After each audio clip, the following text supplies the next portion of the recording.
Ladies and gentlemen, welcome back to A Drink with Crazy. How's it going? It's finally Friday, and I am so glad to see everybody in the chat. I have a lot of hellos to say really quickly, and our guests will be joining us here in just a few.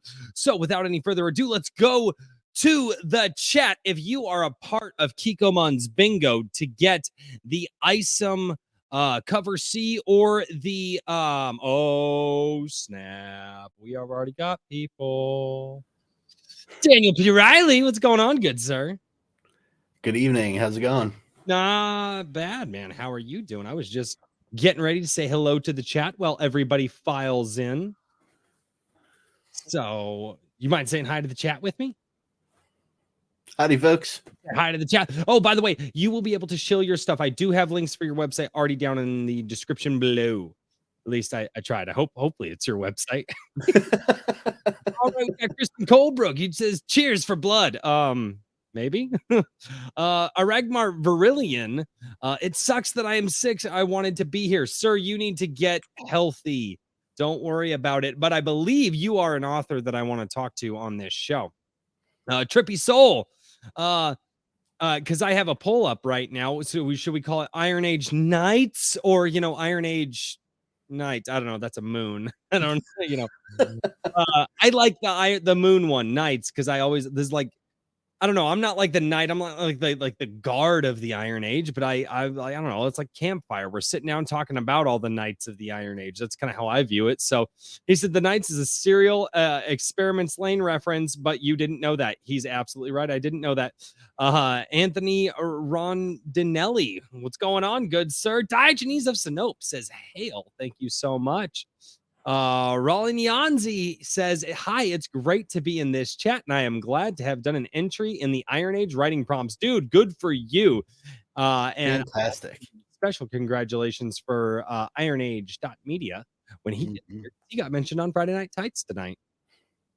So Christian Colebrook says, sup, Frequency Studios, how are you doing? Massive Panda. Oh, got it. Jumped again. Massive Panda, what's going on? Nice to have you here. Shay says Shay says hello. Drake the Duelist, 2 streams in a row. Yeah, were you on Friday Night Tights or were you on this? I don't know what you mean right there. So what's the Massive Panda? So what's the drink of the evening? My drink of the evening is something I have not had before. This is Single Speed Brewing. This is a raspberry punch fruited sour. So let me take a sip because I love my raspberry sours. I hope this is good. Okay, it's not bad.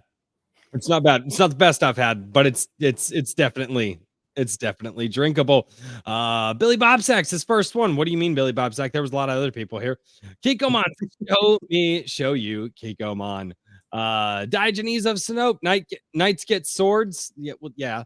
First Angel, hail. Isidro Lopez Irwin, how are you doing, man? I am glad to see so many people here early. Wow, it seems like you guys are coming in. So I am definitely glad to have everybody here. Daniel, how have you been, man? How was your last week? Doing well. Yeah, it's been a busy week. I had some plumbing issues to attend to in the house, but other than that, it's been fun. It's been awesome. Oh yeah, it's always something around the house. As a person who is living in his second house, yes. Absolutely. Yeah, this is my second too. So what have you been working on this last week? Whatever, outside of the plumbing issues. Anything interesting? Anything good? Anything to talk about? Well, I've completed 1.5 Iron Age media story prompts over the course of the week, trying to get myself a little ahead of schedule. And I'm looking at doing a reformat of my first fantasy trilogy, The Tales of Halcyon. Got in contact with a illustrator that I know, Ian Wilson, and we're in talks to do maybe 10 to 20 illustrations for a new compendium version of The Tales of Halcyon. Wow. Wow. That's going to be a lot of work. Yeah. That's going to be a ton of work. It was my but first. That's awesome to hear, man. Get after it. Seriously. Yeah. It was my first set of books. So, they're kind of the baby. I've got to take good care of them every couple of years. Right. Oh, that's awesome, dude. That's awesome. Yeah, I feel the same way about songs I wrote. Frequency Studios comes in for $5, slaps it on the bar, says take my money. No message, just $5. Thank you so much. Tip your bartenders well, ladies and gentlemen. And I will be your bartender tonight. I'm a terrible bartender. I was really bad. Like I was like one of those young bartenders that like the manager who was over 21 had to be there. So they were like, hey, make me something. I'm like, whatever. I'm like, I can't drink any of this here. I'll give you something that sounds good. And now in this format, the virtual bartender just drinks all the drinks. There you go. There you go. Exactly. Exactly. Are you calling me an alcoholic, sir? Well, I'm glad to have you back here, man. Yeah, I'm glad you wanted to come on, and hopefully this I am looking to build this into something magnificent. So yeah, I want to wait until Richard gets here, and probably around about 6:20 Bryan Asher will be on. We may have to fill the time in that and talk to the people, but so some exciting things that have happened in the last week. I may as well just go ahead and fill the chat in. Exciting things that happened for me in the last week. I was on the John De La Rose stream, and I got to meet Gabe El Taib, Mike S. Miller, and Mike Robert. I can't remember his name. I know who he is, and I cannot remember his name. Comic Legends. I was basically on a panel of comic legends, right? And so amazing. The next day, or maybe it was the same day, I go on and do my own live stream because I'm like, crap, I can't think of a video. I don't have the time because I went on this other live stream. So I go on, and then John De La Rose pops in the stream, and I'm like, hey, dude, what's going on? Thanks for being here. Like, hey, if you want to come on, man, you can come on. Like, I'll give you the offer because he offers it to me, and I was just trying to be polite. And he's like, yeah, I'll come on for a minute. So I shoot him the link. He brings Mike S. Miller into the stream. It was Tuesday night. That's what night it was. Yeah. So he brings Mike S. Miller. So I can say that I've had a comic book legend on my channel.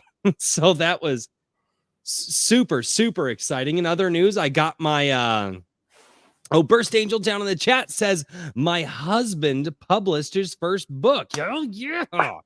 Very much congratulations. Well, Fantastic. If he published his first book, then I need to know where to find it. Burst Angel, if you are on the Gilded, you can private message me, or you can message me on Twitter. Some people message me through Facebook and Instagram. That's the weird one because those are the ones I don't pay attention to, but it's there. So, but yeah, no, if he's got a book out, let's fill me in. Let me know. Let's talk about it. I want to know. 365 interesting. 365 infantry. Evening, gang. Knocking back a shock of fireball. Oh. And knocking out a short story. Keep on upping the irons. Yes, we will. Static 2020 is down there. How are you doing, good sir? Billy Batson, The War of the Billies, Kikomon Reborn. Why will be the greatest animated movie of all time. Yeah, we've got Billy Batson and Billy Bobsack. They're at war with each other over Dragon Ball. It's quite interesting to watch. It was very, very interesting. Every Friday, battle to the death. Oh, dude, it's because one of them, and it's usually Billy Batson, and he's just like, Dragon Ball GT is greater than Dragon Ball Super. And then the chat just goes. I'm just like, you know what? I'm going to stay out of this one. Although I tend to agree that Dragon Ball GT didn't treat the characters terrible. Ram is in the chat. He says never mention Fireball again. Yeah, Fireball is not whiskey. Oh man, Far better it's gonna choices, be a 365. fun night. So I am absolutely excited. There it is, Billy Bobsack. He's already starting in on it. He's already and yep, I mentioned. Damn it, I mentioned it this week. I can't really be mad. So while we're here, I have to mention. Okay, so Kikomon, right? Kikomon, you know him. You know Kikomon. He is down in the chat. I have to pull up a private message from Kikomon because I told him that I would at least read this out when I had a chance on the stream. So if you are a part of Kikomon's bingo, okay, names that have been read out already or said on the stream for the bingo. Christian Colebrook, DBZ Super is fan fiction. He agrees. He agrees for $2. Thank you so much, Kristen Colebrook. And yeah, it really seems like that. I'm not even a Goku fan, and I'm appalled at how they're treating Goku. It's really, really bad. So the names that I have said for the bingo on the live stream is a drink with crazy, obviously, because me. Agent of Zalem, Convoy Bebop, Diogenes of Sinope, or just Diogenes, Godseed, all right, James Crate, Catherine, Catherine Francis, Kikomon, Metalhead Maiden, that's my wife Rose, so you'll see her pop in there. Monty, he is known as Monty Herms here on YouTube. Static 2020, the Toxic Crusader, Tim Allen of YouTube. You'll see Tim Allen in here, and Trippy Soul. Now, the names come from the members in my Gilded. So if you guys are in the Gilded, your names could potentially be bingo stuff. And yes, if you're saying yes, so if you are, you can't say bingo like that. If you guys do get a bingo from me reading all of your names, you need to go to Kikomon in Gilded and you need to private message him. And he's gonna have to figure out how to sort that out. So if he gets like 5 of them in a row, I guess he's gonna have to figure out who wins, which usually bingo is just the first one that wins. So, and you guys stand a chance. First place wins the Documon cards from which are the exclusive only to the campaign Ripperverse merch, and also the cover C. He has a cover C that he is also giving away. So definitely, if you guys are interested in that, Kikomon said he wants to give some stuff away. So go join Kikomon's bingo in the Gilded. I guess it would be a good time to if I was a professional to maybe share some of those links in the chat. Is that how we're supposed to do this? Yeah, I think so. Okay. I'm gonna try to do that. So there is my Gilded server, and if you guys also want to support me over on Locals, you guys can do that. Now, if you guys also just want fucking YouTube notifications, you can also go to Locals, because that is where I post up. Because if you're tired of YouTube not notifying you and you just sign up for my Locals, you don't have to pay. It's free. You don't even have to engage. You can just sign up and just have your account there and just leave the notifications on. And every day or whenever I post a video, you will get a notification. Kikomon for $2 is verifying live. Yeah, so he is sitting there, and if it's a name that needs to be checked on that, he is verifying the names that are being read out. So Wrangler, what's going on? I made a Gilded account under the Frequency Studios handle. I just haven't figured out how to navigate it yet. No worries, man. Oh, so you're over there. Sweet. And thank you for being a member, Wrangler. I do appreciate it. Kikomon is also a member as well. Kristen Colebrook is a member. I want to call all of you guys out. Static 2020 is a member. I need to remember to do that and thank everybody for doing that. But I'm new at this and I'm a scrub. So that's where I'm at. Damn it. I think Iron Age Knights is going to win. Not like nighttime knights, but like Knights in Armor Knights.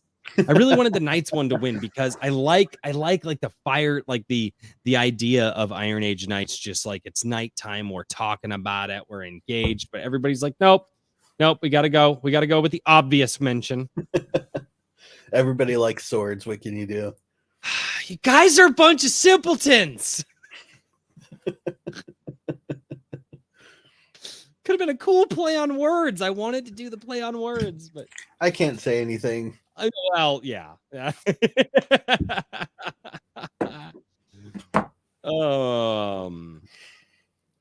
Let's see. 365 Infantry says, for real though, glad to see you guys waving the banner of the killer new epoch. We'll keep you rocking in the background. Sweet. Yeah, dude. I'm anybody who says that they're gonna keep me in the background is awesome.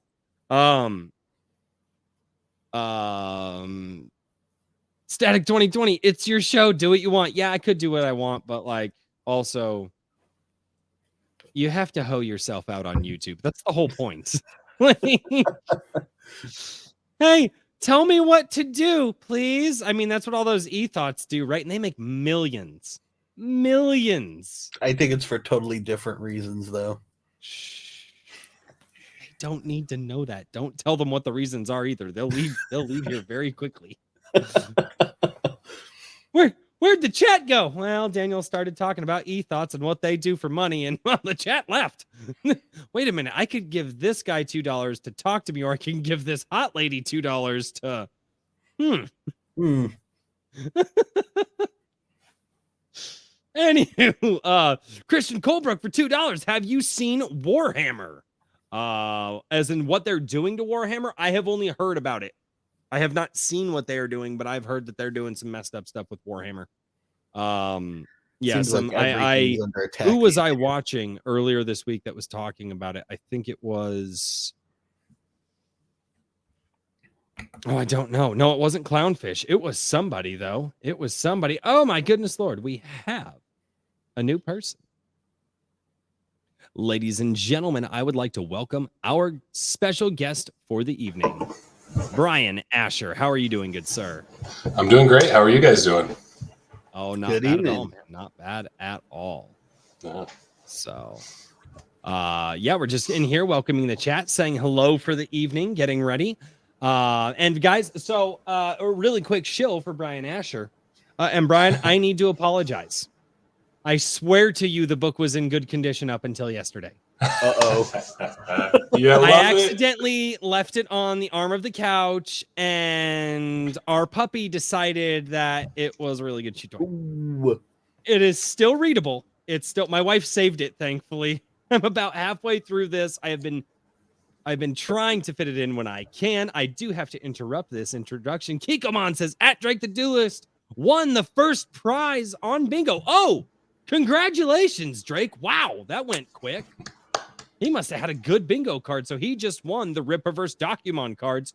So now we have second place prize up for grabs, which is the cover C. That is, these Congrats. are my supporters over on my Gilded. This is a Gilded event that's going on. So, but yeah, cool. I have been working my way through this, and I actually have just a few questions that popped out. That's not the whole book, God, no, but just 5 or 6 questions that jumped out at me. Good evening, Catherine Francis. How are you? Shay says hi. Hi, Shay. How are you? Shay. Anyway, and I have been talking about you on every live stream that I've been on because I really support what you're doing, and I really like your concept here. Thank you. And I like the fact that when you came out and you were like, "Hey, if you would read these, I'm open to criticism." And I like that you just flat out said, "Hey, I'm open to criticism. What you got?" And I have a little bit of that, not much. No, it really isn't. It really isn't. And it's and I'll get into that a little later because I don't want to put the cart before the horse tonight. We are still waiting for one of our other co-hosts. I did tell him 8:30. I might have to make a hard 8 for this for the regulars. And then for, like Daniel and Iron Age Media. And then probably like a hard 8:30 for our guests because I'm a scrub and I still don't know how to do all this. This is all very brand new. Yeah. So, Bryan, how are you doing, man? How was your week? It's been great. I have a lot of stuff going on the author front. Tomorrow, anybody who lives into Washington, Western Washington area, I'll be at the Grit City Comic Show in Tacoma, Washington at the Greater Convention Center. There's still tickets. I think if you buy them online now, they're like $10. They're really cheap. Kids under 10 are free. Very old school comic show. The whole show is based around being just like a very, very old style comic book convention. So it's a really, really fun place to be. And then I also just finished a couple new chapters on my third book. and also some preparatory work for a potential comic book that should hopefully be coming out in like January or February. So That it's is amazing. awesome, man. That is awesome. Well, I am glad to hear that because you are the subject of tonight's video. And everybody, welcome Mike S. Miller into the stream. Mike and I go way back to like 3 or 4 days ago. Amazing. Long time. You remember way back when I think you were drinking a Bush? I was like, I have good beer tonight. My Ooh. wife picked me up a lot of good beers. oh, Oh, very nice. nice. Nice. Yeah, I was Yeah, wondering that- if you only drank trash. Oh, No. I only drink trash during the week. You were but on drinking a Fri- Bud Light the other day. That's Whoa. literally water. Oh, Mine, it made by the I have same an iced company. tea here that is stronger than Bud Light. Okay. When I get paid on Fridays, I can afford not to be a poor for like a day. Nice. But once bills come out, I promptly get put back into the poor category. Talking Pulp Press for that's a $10. choice, Royce. It's a choice.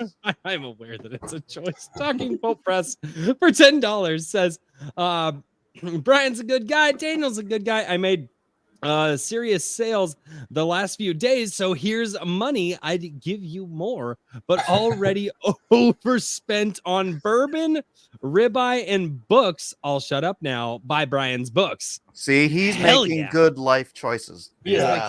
Especially with that bourbon and ribeye. Ooh, Yes. oh, that makes is me correct. hungry. Yeah. Sounds like Rob. That makes sense. Yeah. Oh, he's such a good guy. I gotta get him on here too. I haven't had. I need to stop being a poor. Oh, hey, by the way, so you know how you guys were shilling for everybody give me money so I can buy your book, Mike? Yeah. That's not even a lie. That's not even a lie. How much did you make that stream? Like $250. Nice. Anyway, You can get the leather bound, bro. no, because YouTube is like, hey, by the way, we have to send you this thing to your address because you're newly monetized. And until you get that thing, you can't I collect remember anything. that. Yeah. And they're like, yeah, it'll show up 2 to 4 weeks from now. And I'm like, wow. Yeah. Like that. 250 on 8 days Lulu. left on the campaign. I know. Shush. No. Can you get Shad to just hold one for me? Just be like, can you just give him some time to unlock the YouTube pences, please? No. No, you don't have to do that. That was a joke. Oh man, that was I'm like all excited because there's all this stuff. I had a long conversation today with somebody, like out of the blue. He's been gone for like 3 months, and he calls me. He's like in an RV on his way back from Honduras, and he calls me just like super randomly, and he's telling me all his adventures and stuff, and I, what's going on with his family. He was in jail. He got his pontoon taken by the federales. It's all this crap, and then like at the end of the conversation, I'm like, you know what? I've been talking to this thing about this thing, and I really want to talk about it, but I can't because it's like all of this stuff coagulating at the same time, right? Like you ever have those moments in life? And then I'm like, I don't know if you would know anybody that might help with this sort of a situation, and then I explain this situation, and I'm being super vague, and then he's like, I have this, I've been setting up this, I could totally fund this whole thing. I'm in. And I'm like, okay, let's go. Yes, please, good sir. Yes, please. Kikomon. It was just ordained, man. Friggin' Kikomon for $5. Updating names live in Gilded. I'm assuming he bolded letters were called out. Yes. So, we just gave away some Documon cards, the Documon Rippaverse exclusive cards. So, by the way, Bryan is our special guest this evening. We will be talking about his novels, one of which my puppy tried chewing up, but my wife saved it. It was apparently delicious. Yeah. Never thought to lick it to find out, but thankfully I have dogs. Well, I have a son, and during a live stream, I was like, my son's special needs, so this is how this story goes. We're in a live stream. We've got 3 kids in here. We've got everybody else is basically in the house, and I'm like, what's burning? And I'm No. like, that smells like wood, right? And it's like, it's not something mommy's cooking. And so I'm like, I pop my head out of the door. I'm like, what is burning? And they're like, oh, Jojo. He's like lighting stuff on fire in the kitchen, like a book and my daughter's script.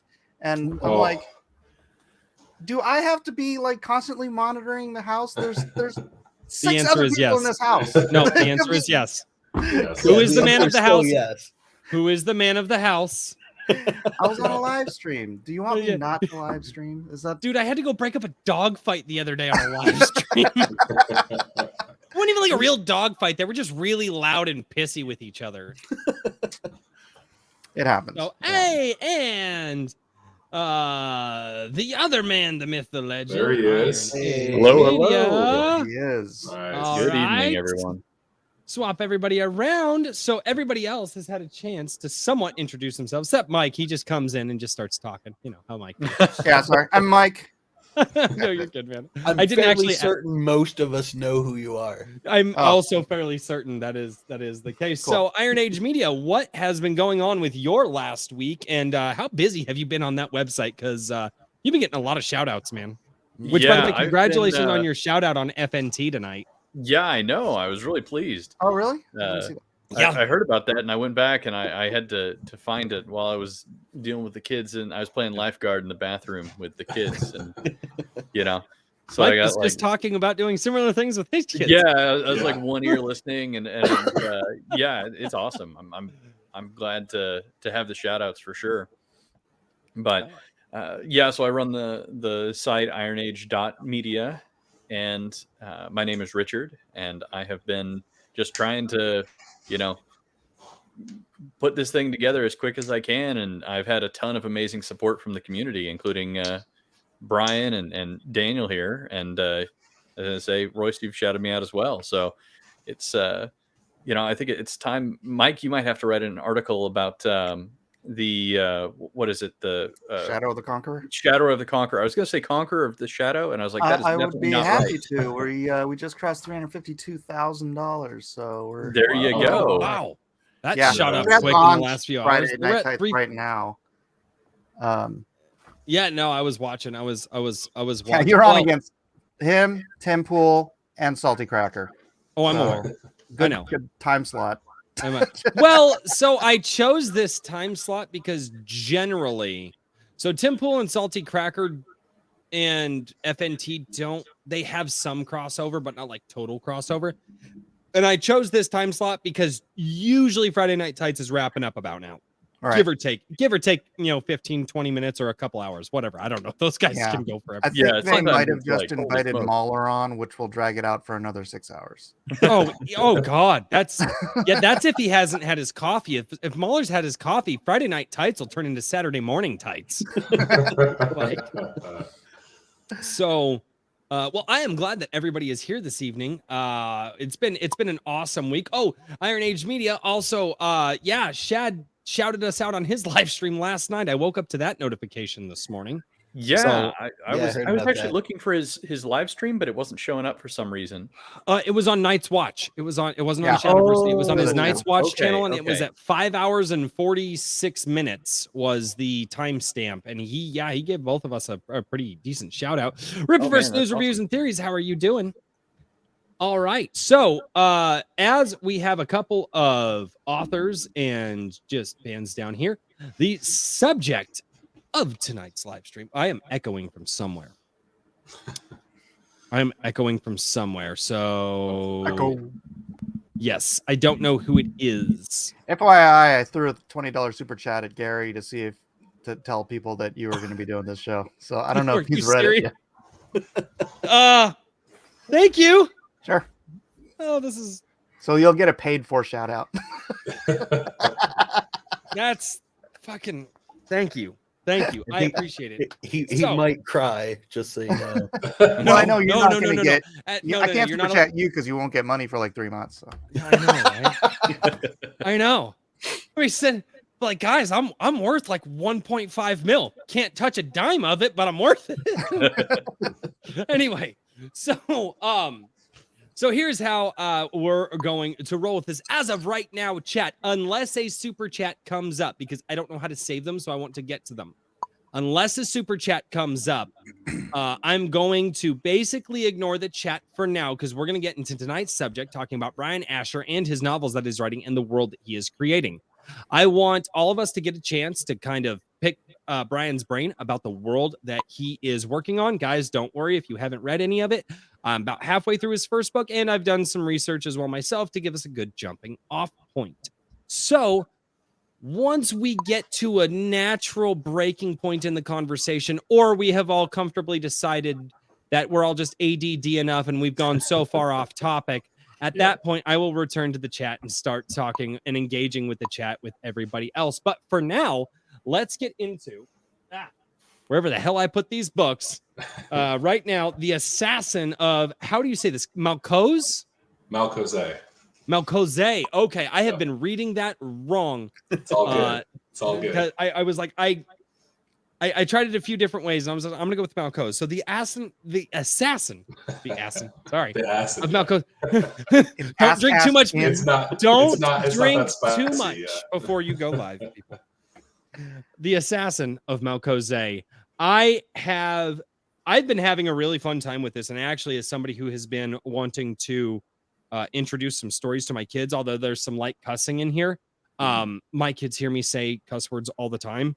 I would actually recommend these for if you don't care about cuss words. I personally, like my 10-year-old, I think at least this first book, I'm not all the way through it. So unless you go, no, once you get to the end, don't go there. I'm actually okay with this. So that makes me really happy.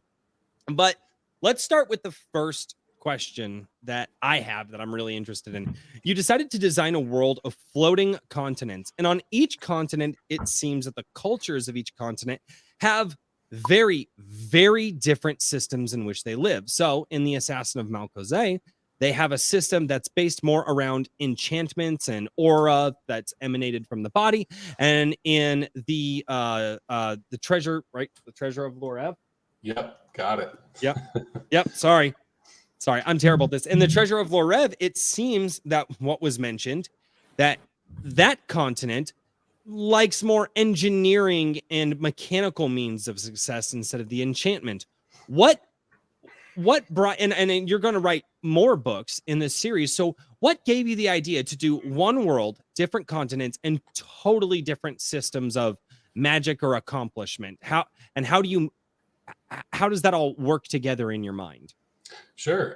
There's a few points I'd say brought that together. So the first is that I have a really close friend, and me and him would always bounce ideas off each other. We had planned to do a comic book together for years, but things didn't totally work out. So we had always talked about if you had sort of this this world of just like all these different close little planets or continents and kind of this egg-shaped atmosphere. And because we didn't get to create the world we wanted to, I decided to make the intercontinents like sort of an homage to something that I had planned with my friend. And so that was where sort of the idea of all these different little floating worlds came from. And then my hope is that down the road, we either A, can create things together, or B, he gets to make his own stuff, that maybe there's an opportunity for things to cross over here and there. I also like the look of like different floating continents. I think it just looks really cool. So that's another aesthetic reason.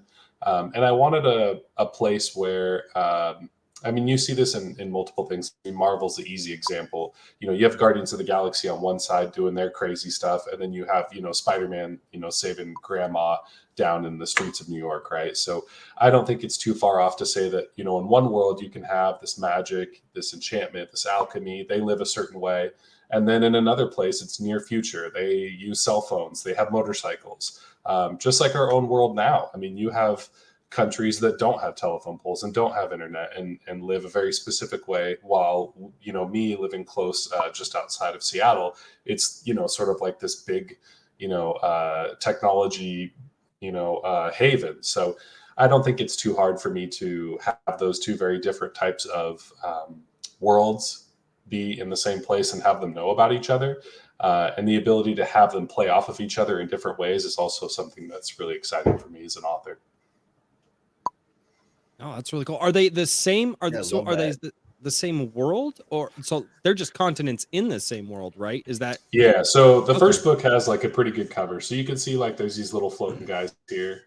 So each one is its own sort of unique world within the same universe. So that's why this one, you can see, I'm trying to line up on the camera perfect there. You can see there's these little floating continents. So each one is its own place. Some are bigger, some are smaller, some are, as big as our country, some are really tiny. I don't get very specific on my descriptions of size because I like to leave enough mystery and enough room for things to change and grow. If I get too specific, it pigeonholes me and I can't adjust and grow as the lore grows. But like, for instance, this place is a fantasy book. Malkozeh is all about sort of standard medieval style fantasy, whereas the Treasure of Lorev is like a cyberpunk treasure hunt. You've got these very modern landscapes, similar to you'd see like in Korea or China. That was a lot of the basis for the inspiration of the look. Hold on, hold it up one more time for me. Yeah. Sorry about that. Yeah. So you can kind of see it's a much more modern landscape. I'll flip around to the back so that you have a very different near future world, just like how our world is very futuristic, and then you may have countries in other continents that are much more rural, much more agricultural. They live a very different way. They know these other places exist, but they live their way. So Malkozeh and Lorev don't always play well together because they have very different ideals and very different ways of running themselves. But the magic and the technology are able to kind of counter each other out. I don't really have them war against each other, but as far as like lore goes, they're the two most powerful intercontinents because one is sort of the best at magic and the other is the best at technology. I actually really like that. That was way better Thank than you. what I thought it was going to be. Well, that's what drew me in. That was actually when I went and checked out your website weeks ago, which I actually had to go back and find. What's up? Can I ask a question? Yeah. No. That's what this is for. What makes the continents float? Just magic. Don't ask too many questions. Because that's what Telos is in Shadow of the Conqueror too. Their world is floating continents too. Oh, cool. Yeah, he's got a whole magic system too. So that's one of those things you just kind of leave it up to the mind of the reader. Like, me personally, I'm like, okay, well, the continents are floating. Well, why? I'm like, okay, well, maybe they're on a gas giant that didn't used to be a gas giant that kind of expanded. And then I get all scientific with it. And like the gas is thick enough that it's actually holding, I don't know, just something stupid like that. Like I think, are they floating above a planet or are they floating above? What's the whole? They're all floating sort of individually staggered in different areas. I do in my second book, I don't want to give too much away because there's a lot of things I'm working towards in the future. But there are some sort of like old folk tales that some characters talk about in my second book that alludes to some possible history. And maybe they weren't all once kind of floating in all these different staggered areas. That's why on the cover of my first book, the two at the top are kind of staggered just to show you sort of the layout. And then I have a lot of different material that I'm planning on diving into related to that. And there's also in my short story that I put on Iron Age Media, there's a little bit of Easter eggs and hints around some of that stuff too. So the way my material... I'm gonna do a lore dive on your stuff. I have a strong... I love lore. Lore makes me happy. So for me, I was going to ask about the Spike of Foundation, I believe is the one. It's under the obelisk prompt. So so everything I'm doing is standalone, but it's all part of the intercontinent. So every little piece can be read independently. The more you read, the more you understand sort of these things happening in the background. Brandon Sanderson's a big influence for me. And so I think like with the Cosmere, he has all these different books. And if you read more of them, you kind of learn more, but you don't have to. That's sort of the space I like playing in. Mm-hmm. Yeah, well, I agree. I was going to say, I also feel like, there's, I definitely like the lore, but with certain genres, I think you don't have to like be as upfront with it. Like sci-fi, especially kind of like the low sci-fi, you really gotta like people want to know what your particular excuse is for this or that, basically, what do I want to call it, like a mechanic, you know what I mean? Yeah. Mhm. And so people are pretty concerned about it. The more you move into either like high sci-fi or whatever, like the farther you go in those directions, the more I think people are willing to give a pass. Which isn't to say that it isn't. I kind of like whenever there's like a set of rules that characters have to operate in, and the more you can, like, as a reader, know about them, the more sometimes I find myself getting invested in it, just because I'm like, I don't know, that's kind of like one of my preferences within like the science fiction genre. But It's funny you saying that now makes me wonder. I've never heard an explanation of how blasters work in Star Wars. But do you need to is the question. Well, yeah. I'm a vague guy. I like being vague. So I haven't needed to so far, but now I do. Well, okay, but so my thing here is it's kind of like the Epstein drive in The Expanse. And I know The Expanse from watching the Amazon series before it turned into total dog crap. But the Epstein drive was just said, hey, this guy knew how to make a drive and it went really fast. Mm-hmm. And then when people would ask him questions, they're just like, what makes it do this? And they're like, guys, we're not nuclear engineers. We're not mechanical engineers. Just there are things in stories as the reader, you just have to accept. And I think that when you start getting into the whole, I, as the reader, have to explain everything, one, you pigeonhole your own enjoyment of the story. And two, you start to kind of rob the intent from the author himself. And I think that's a critical mistake that a lot of people can do. Well, then again, you never understood from the trilogy how a lightsaber worked. But from the books, you learn that there's certain kyber crystals and they do all that stuff. And then that becomes a really cool, fun aspect of the lore, because then you can understand why Sith lightsabers are red, right? And why Kylo Ren's is doing all that stuff. Yeah. And all that Kikomon for $5 says, keep playing bingo until third place. Less appealing reward, but still freebies will be announced once first and second place are confirmed. Thank you so much, Kikomon. He is doing the bingo over in the Gilded. So if you guys are, we're well underway at this point. So, but if you guys want to join the Gilded, go for it. All right. But no, absolutely. Sorry, I did say that I would interrupt for super chats. I did say that. I'm not being a dick. I announced my dickishness before. It's kind of like that whole thing. It's not this if you say surprise. I'm not going to actually say that joke on you. Hey, you guys got it. Oh, you're all that was all I had to say anyways. But now I'm curious about blasters, because I know that they use kyber crystals for the Death Star, but it's like, does every freaking blaster have a kyber crystal in it? Is that the power source? I think what now I'm wondering about it. If you I know the exact lore behind blasters. It's that back post World War II, they had a bunch of grease guns, and they just happened to hang around until the Empire got a hold of them, and they welded some cones on the front of them to make them look more sci-fi. Yeah, that's the official lore. And then they found a stash of old photography equipment, and that's how they made lightsabers. So got that Graflex. All right. So I have a question for the assassin of Malkozai, right? Malkozai? Nailed it. Anyway, I can't say that word. I have trouble saying words. I'm an online drunk, people. Well, I'm sorry. I'm an online alcoholic. I don't get drunk. If I start to feel it, I stop. Got to have limits, right? Anyway. So the one thing that I did want to ask that I'm still trying to figure out, and maybe I'll figure it out by the time I get to the end of the first book. Is the enchantment in the materials in the first book, or is it in the person? That's a really good question. It's more in the materials. Okay. It's sort of like an alchemy system, a potion crafting system. The aura is within themselves. Yeah. So the aura doesn't affect the enchantments? Not at the moment, no. Okay.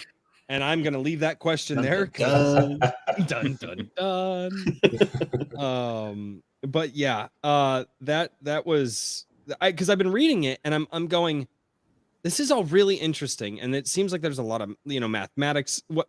not that you're spelling out mathematics, but there's a lot of formulas, there's a lot of recipes, so to speak, that seem to be specific. But although you may be following the same recipe, each individual person can kind of do their own little twist on it. I actually just read past where I don't want to give too much away, but where the daughter, I will say, makes that little hidden cubby thing that can be that can become a map. That was really cool, and it was very different than what was shown to her by her teachers. And I thought, oh, and that's really where that question kicked in for me, was like, okay, is it really the enchantment in the materials, or is it in the person? And it sounds just like everybody has ingredients to a cake, but everybody can add their own little different things and make their own flavor. Yeah, that's a fair assessment, I would say, because it's like baking, cooking. Gordon Ramsay's going to make a way better apple pie than I'm going to make, right? Even if we have the same materials. If you talk like that, yeah. Yeah. So that is a very fair assessment. I would just their aura and that portion of their internal magic doesn't necessarily affect the enchantment. It's more just how good you are at crafting with those materials. Okay. How does... Do I want to ask that question? It's all good. Ask away. No, because that's my lore hunting brain. I don't want no. That's fine. So I'm happy to give fake answers. I'm happy to give fake answers. Great. 5 years from now, I'm gonna be like, you told me on a live stream. Anyway, no. So, all right. So the storytelling. You chose a very, very easy way to follow a lot of these characters, where each chapter follows a different character throughout. You could have easily done it through the lens of maybe one person and followed them through as they kind of meet others. What made you choose to have so many characters that you follow in this world? Why? I think I'm at like 5 or 6 characters right now. Yeah. Partly just the way my brain is. Part of the reason I did a fantasy book and then a sci-fi right after is that my brain really jumps around at times.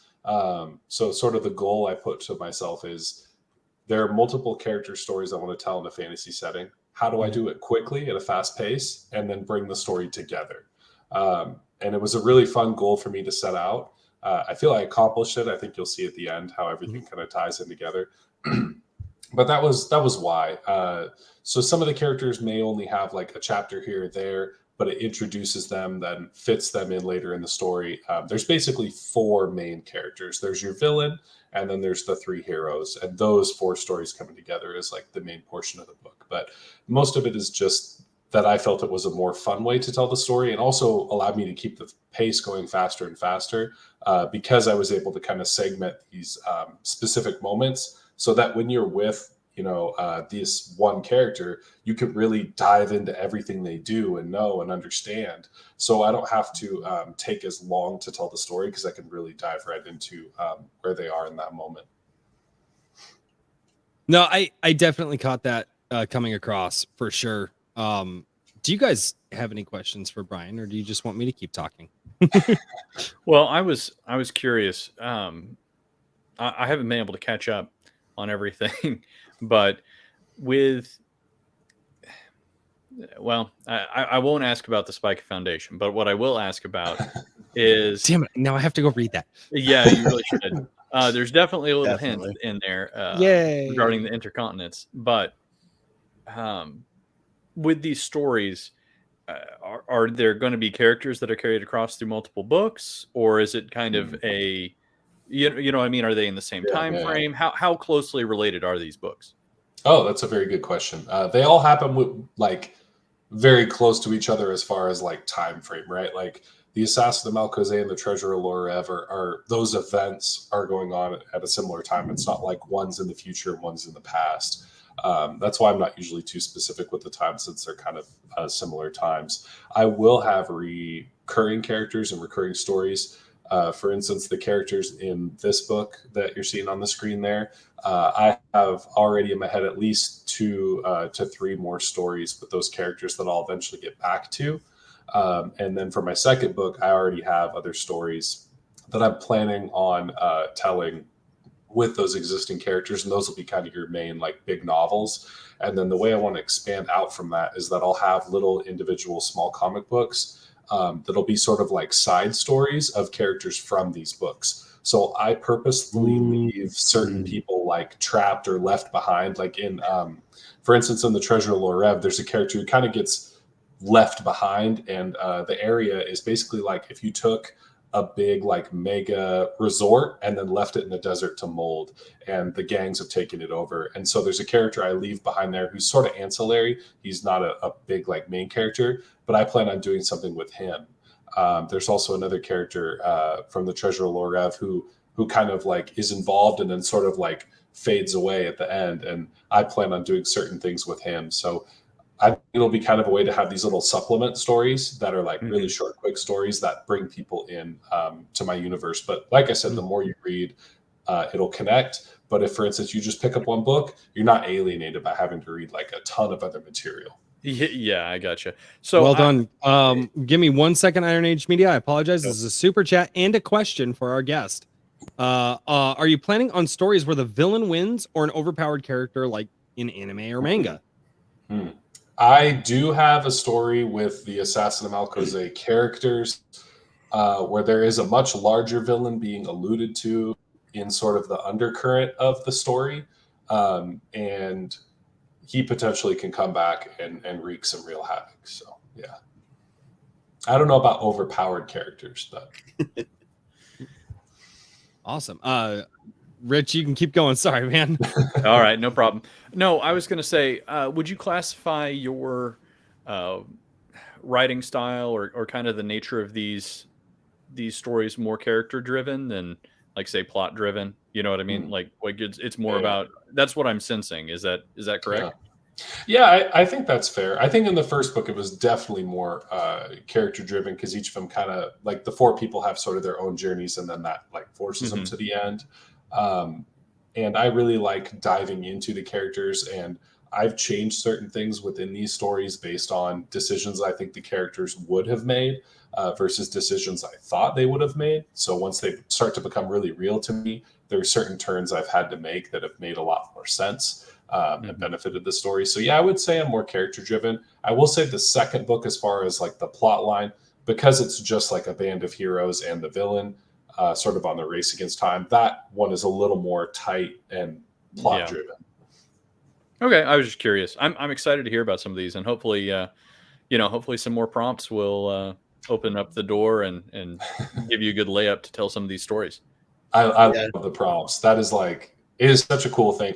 When you posted the one with the obelisk, I was like, I gotta get a story in. I didn't want to sort of miss that window, especially since I'm pretty deep into my third book, and I knew if I didn't do it now, then I'd be so deep in the third book I wouldn't have time. So, well, I was gonna say, people keep saying like thanks for the prompts, and I'm just like, man, I get like a stream. It's at this point in time, it's starting to get to the point where I'm actually going to have to make a concerted effort to keep up, But it's been fantastic, and I was gonna say I appreciate it. Especially whenever it ties in. There was so much there. I was like, oh man, I've really got to read these books now. I'm glad you liked it. Yeah. So one of the okay, I said this earlier.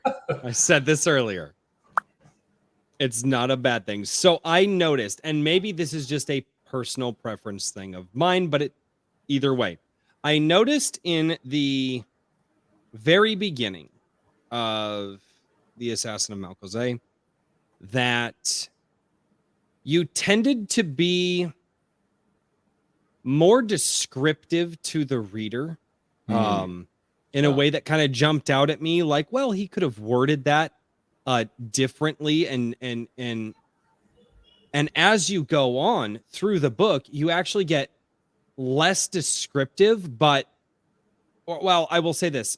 you're the same amount of descriptive, but with less words. Hmm, And so to me, that spoke to me as you were writing this, it seemed like your writing was evolving and you were building as a writer as you were writing this. Did you feel that was happening while you were writing the book, or have you even noticed that? I would definitely say so. Partly because it was my first book, which means it took a few years to get done. Mhm. So that's a very, very fair assessment. I know that that was actually one of the main critiques I got, is that there were certain times they felt I could have described more. But I was trying to be more concise, because there were times when I felt I got a little flowery with the prose, just because sometimes I kind of like to. But that balance is always tough, especially when you're trying to do like a really tight 250-page story. But yeah, I would Absolutely. definitely agree with that. And I, once I finished everything and I had like all the stuff done, then I went back and did a lot of editing and changing. And there were like whole paragraphs I was deleting, and like the second chapter, I pretty much rewrote a ton of that, because originally it just didn't make sense. So there were, a lot of little things that probably slipped through the cracks over that time. Just, growth as an author. But I don't regret it, and I love it, because that's how you learn. So Yeah, writing is a journey. Yeah, and absolutely kudos to anybody who makes it. That's Mhm. yeah. I haven't yet. So I'm like, hats off to all of you guys, Mhm. Yeah. No, it's coming up with stories at all in any way. Like I said, I did the garage band thing for a lot of years, and when even just trying to figure out a story to put into a 4-minute long song is hard enough. I can't imagine doing, a 250-page novel. That just I mean, I guess I could imagine it, but that's about all I can do. It's a labor of love. You have to Yeah, really want it to see it through. I It's a lot can. easier to do a comic or a screenplay on the writing end. yeah. Okay, So many okay. less words. So many less words. I didn't realize until So I did is my that first comic script, and then I was I like, "This mean, is less easy words, mode." but you still have to put a ton of background into it too. Oh, sure. Yeah. But just the physical, like I can do a strong comic script a lot quicker than I can do a novel. So yeah, that's probably why I'll be transitioning to a lot more of it. So I can get content out a lot quicker. That's the only hard part with the novels. With 2 kids, new job, it's hard to get a novel out even once a year, which is my current goal. So Yeah. It sounds like you have a similar idea to what I'm doing with Legacy of Heroes, which is short stories and other interactive media that sort of expand your world for those that are interested in diving into it. And I love that idea. When I had that same thought, I was so excited to get started.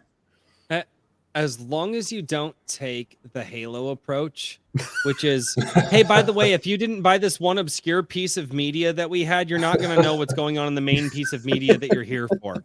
no, What book are definitely you not talking about? No, it's this 3-page thing that you like. We sold it for like 50. But what? And I don't Destiny with all understand the the story grimoire. because It was out for 2 hours and you missed it. Sucks to be yeah, you. hey, yeah, 343. I'm not going to get into that right now, but no, but I like the fact that you're saying that you're building this world, but you're trying to do it in a way that no matter what piece of media somebody buys, they're not going to be behind. They can kind of jump in as of right now at just about any point that you're currently planning. Yep. So that leads to the question, how big does it have to get to where you're going to have to say, guys, here's the chapter 1 group where if you don't want to get left behind, buy stuff in here before you move to the chapter 2 group. How big does this get before you get to that point? That's a really interesting question. It's a tough one. I would say, I think honestly, when because I have a ton of stories in my brain for this stuff, I don't think there would ever be an issue not understanding any of the individual works until I get to a point where there's like maybe 2 or 3 within one series. So for instance, like my first book, once I get, the 3rd one out, people may want to read the first one just to understand the character's journey to get to the point they're at with like the 2nd and 3rd. Once those are done, I would say more like individual like tunnels. So if you're reading the Malcozé books, when I have more of those come out, then you'll probably need to maybe start somewhere. Or same with the Lore Rev books, hey, these are individual adventures, but if you read earlier, there's going to be some information and some little inside things that you're going to pick up on that maybe you won't appreciate as much later down the road. I would say that's probably where that would come into play. Yeah, that's a weird one. I noticed with the chroniclers prompts for Iron Age Media that keeping specific details from one story to the next when each story revolves around a core set of characters, it kind of feels like spinning plates sometimes. Oh yeah.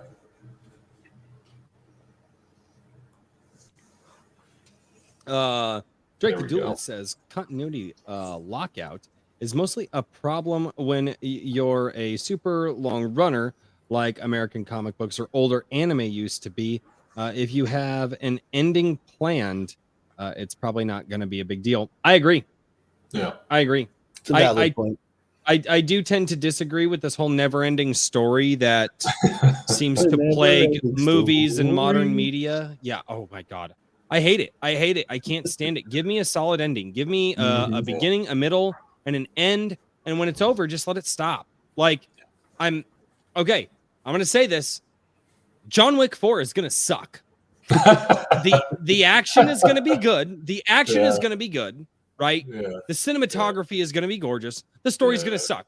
They lost the plot at the end of the third one. They should have called it good there, and they didn't. And they're running into the trap of the never-ending story. Yeah. And I hate it, and I want it to stop. We just got a super chat in from Kikomon, so give me just a second here. What I meant by overpowered characters is not plot armor. Manga is popularized by the main characters. I will put this up on screen. Sorry, I've got multiple chat windows open here. Is by the main characters reincarnation into their RPG character who is often overpowered. Never seen that concept in the US. Mm-hmm. The isekai okay. thing. Well, talking to isekai, yeah. Yeah. Isn't there's some component of that with what Rob Rhymes with Talking Pulp Press? I mean, I know I haven't actually read his stuff yet, but the Dana the Destroyer stuff. Yeah, I think that does have an isekai element to it. It does. Yeah. I need to get. But like, there's so many things that I have to buy at this point. Yeah, I know. I'm like, I need more hours in the day. I have a question for you about the intercontinents. Mm-hmm. In terms of the kind of the nature of the world. Are you going to be keeping it primarily to a couple continents, or is this kind of like a very loose series of stories, and it's kind of like your way of bundling a lot of things into the same lore? Mm-hmm. Or are you thinking about like let me put it this way: are you going to try and put all, or at least the vast majority of the stories you have in your head into the intercontinents lore, or are you thinking about like, okay, this is the intercontinents, and then this is my high fantasy series, and then this is, you know what I mean? Like, I'm just kind of curious about your thoughts for the future. Oh yeah, for sure. Right now what I'm doing, just the way my brain has kind of mapped everything out, is I'm expanding the intercontinents to sort of three major places. There's Malcozé, which is fantasy. There's Lore Rev, which is sci-fi, and the third book I'm working on right now is Montcroix, which they talk about in the first book, and that's horror. So that story is actually a vampire story where there's basically a group of people who travel around this sort of lawless area that the monsters kind of occupy. Their order makes a move on the court of vampires. They lose, except for one, who is basically a sleeper agent left behind because they all like disguise themselves as vampires through potions. And so it's his story trying to escape from being caught in the vampires years later. Because I always love sleeper agent stories. So I was like, how do I do that in a new way? So that way I have fantasy, horror, sci-fi, and I can use those three worlds to tell my fantasy, horror, sci-fi stories. And that will be like as far as I get for now. And then as far as content outside the intercontinents, I do have a comic book that I don't have a script for, but I have a really, really strong lore and proof for that would basically be like a fantasy zombie story. of an intercontinent that used to be a part of this area, but broke off and spun off, and then sort of like a zombie plague ruined the magic. And now you've got kind of this story of this like fantasy zombie world. But I won't be able to touch on that for a little while. So I have it kind of in my back pocket in my folders. So yeah, vampires are awesome. Love it. I can make a cool announcement. I have secured the artist for my third book. Fantastic. Yeah, he does actually magic card art. He's really good. I don't want to say anything yet because he hasn't put any pen to paper. But I'm really excited. I basically my third book, I'm going chips all in. I've hired, he's a magic card artist, incredible with vampire work. He's just fantastic. I've got a really good editor lined up. The visuals and formatting, I'm going to have more character illustrations in the stories than I've ever had. So I'm doing more like with this book than I've done with any. And that's saying something considering even in my second book, I've got like, I'll show you here. I did a little, so like because I like being very visual with my books. So like in the second one, I had like newspaper articles that are interviews that help build the background for some of the characters that I don't have time to talk about. And like, for instance, when they text message, it actually is like a text message. It's baller. So in my third book, I'm getting even like more visual. So there's going to be a lot of really cool illustrations. I'm super pumped for when this third book gets done. Yeah, I gotta catch up. Yeah, me too. And I'm further ahead than you are. Yeah. You can read them in any order. So I'm just trying to read them right now. Time. I will have an audiobook for Malcazet. So Excellent. Ooh, that is awesome. The narration is done. I just got to get it produced and put on the old Amazon. So a lot of stuff going on. I might take you up on that. Yeah. Sadly, I made a promise to myself that I have been a lazy father who taught himself not to like to read when I was younger. And I didn't want my kids to have a dad who doesn't read. And I prayed to God that he would give me a reason to want to read again. And then all of a sudden, my channel started getting a lot of authors on it. I have no idea why. So I will not be taking you up on the audiobook thing, no matter how long it takes me to read your books. I will actually read them. You said the other day you were a slow reader, right? I'm an incredibly slow reader. We will all be very, very gray by the time I am done. You know what you should try doing? This is what I had my son doing because like all the books he's got to read, there are public domains. They're on YouTube, right? Mhm. Is I have him read the book at the same time he's listening to the audio at 2 times speed. So Interesting. he's tracking like Interesting life hack way there. faster. Now I Yeah. want to try that. Interesting. Yeah, that could be cool. I'll have to try that. I will say this. When I am not distracted by things, I can read fairly quickly. But I have 4 kids and dogs, and something is always breaking in my house. So It's crazy because if like have you ever seen one of those things where they stupid take porn bot. sentences, like entire things, and they just do one word at a time and they flash them at microseconds, and you can understand everything as fast as they make it go. Interesting. You can understand everything because you recognize every word. But for some reason, we can't drag our bloody eyeballs across a page at that kind of speed. Mm-hmm. It's crazy. It's crazy. Yeah. Another That thing it I works do that sometimes is music that matches the mood of the book. So like when I write, to make sure I don't get auditory distractions, if I don't have noise canceling headphones, I like throwing those on if I have them. But in general, I'll play like, when I'm writing my horror book, I'm playing music that fits that horror mood and it sucks me in. If I'm reading fantasy, I'll try and listen to music that's just like, Neverwinter Nights soundtrack or whatever. And it'll like help me pull in because all the auditory distractions kind of get canceled out. I do the same thing. Yeah, that was my problem is being a music guy. You start feeling the beat. I get into it way too much, and then and I have the book and I'm staring at the book, but I'm just like, damn it, listen to the percussion. And he just did that double triplet. And I'm just like, you know, and then like, especially because I'll put on, I listen to everything across the board. My favorite's more just like rock and roll, but I listen to everything. So that's my problem is because I've tried it. I have tried to put on something that's like soothing to listen to or that like fits the genre that I'm listening to, but I'll get lost in the music.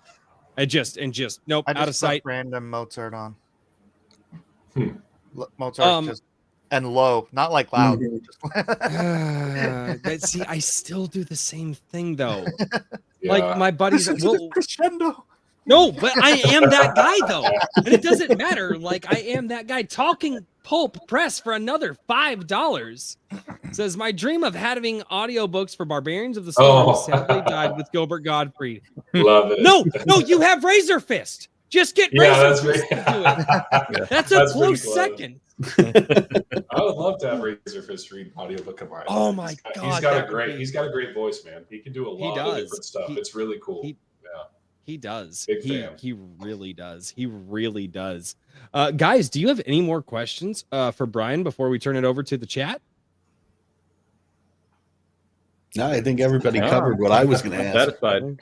Are you planning on painting that Well, wall a color other than white? There'll be a bookshelf over there soon enough. We just moved in a few months ago, so not the most exciting. I know I saw all you guys the abstract question. Yeah. No, it's fair. I don't have anything up. But, a lot of this was on the wall at my old place, and I'm literally in a corner down here. Like I've got, the way to do it, though. I have like a I don't know, a 6x4 box. This isn't even a real desk. This is a small bookshelf. I have no legroom. You're in the closet. No, I am not, good sir. Good God. I meant metaphorically. No. Sure. I see what John. Hey, John, go heckle this small YouTuber. Get him off the space. It's fine. That's what he does with Mike. He's like, hey. Mike's a good guy. Mike, go heckle him. I heckle everyone equally, so I do too. I agree with that. My buddy, my good friend, actually, my one of my best friends of 15 years. He is getting ready to go to bed. He has been sick all week, sadly, but he had to pop in. He had to pop in and say hi. So I appreciate you being down there, Convoy Bebop. Good night, sir. Get some rest. Drink some water. He's been having a heck of a time this last week. Feel better soon. Yeah. Richard, what is that giant thing that looks like a bullet behind you? That's a naval practice shell. Yeah. So I'm not sure exactly what the giant bullet. Yeah, it's like I think it's I don't know if it's a 50 or 60 millimeter shell, but it's a pretty good size. Nice. Do you have a hammer? Well, I mean, this is wood, so I mean, it's not it's definitely not live.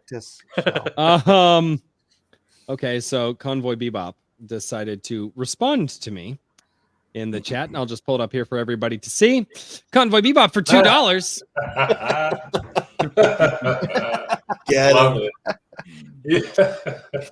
Known him for 15 years. He's the bane of my mental existence. Sean Michael is over here in the chat. Mike Miller, I have a piece of real estate next to you in Square 7 of TCG World Asia. That'll make it more interesting for you, Mike. We're gonna try and scoot over here. Try and get something in the background for you. Now he's self-conscious. All right, now I was gonna say you got him riled up. He's gonna disappear off screen and get a different shirt on. Next time Bryan comes on the show, he's just got original art on the wall. Check me out. Like a stick figure picture taped to the wall. Kikomon for $5. Apparently, I missed this. I apologize, Kikomon. Please keep this community going through values and good stories. I don't enjoy fiction personally, but for our children, as politicians say, soy. Always with the soy for you. Hey, James Craig, what's going on, man? How are you doing? Another person whose books I have to read. I'm gonna have a library by the end of the year. Like We all Yeah. do. Yeah, I was gonna Oh, say. man, my like I have a room yeah. filled with books, and then I'm eventually going to put them on that I shelf. have to read like 3 books a month at minimum. Uh, Anything beyond that is difficult. yeah. Oh God, TJ Morgan, is Billy Batson harassing anybody about Dragon Ball GT? No, no, the Billies have not been fighting tonight. Now they're gonna Christopher start. Moonlight Productions, politics is downstream culture. And what is Right. culture downstream from? Comic books. No. Yeah. Cheers to that. Right. Well said. I've always believed it's language. And if you let Yeah. people change the definitions of language, that's when you start to lose the culture. Interesting. Oh, yeah. No, you've lost the culture by the time people are allowed to do that. Yeah, exactly. Mhm. Yeah. That's why you have to safeguard language as Newspeak. much Yeah. as much as humanly possible. Damn, You Orwell can't- was a prophet, wasn't he? Mm. Yeah. Unfortunately. Defend the words. Yes, scary. Kikomon for $2. Go fund me for Royce. He'll need glasses. No.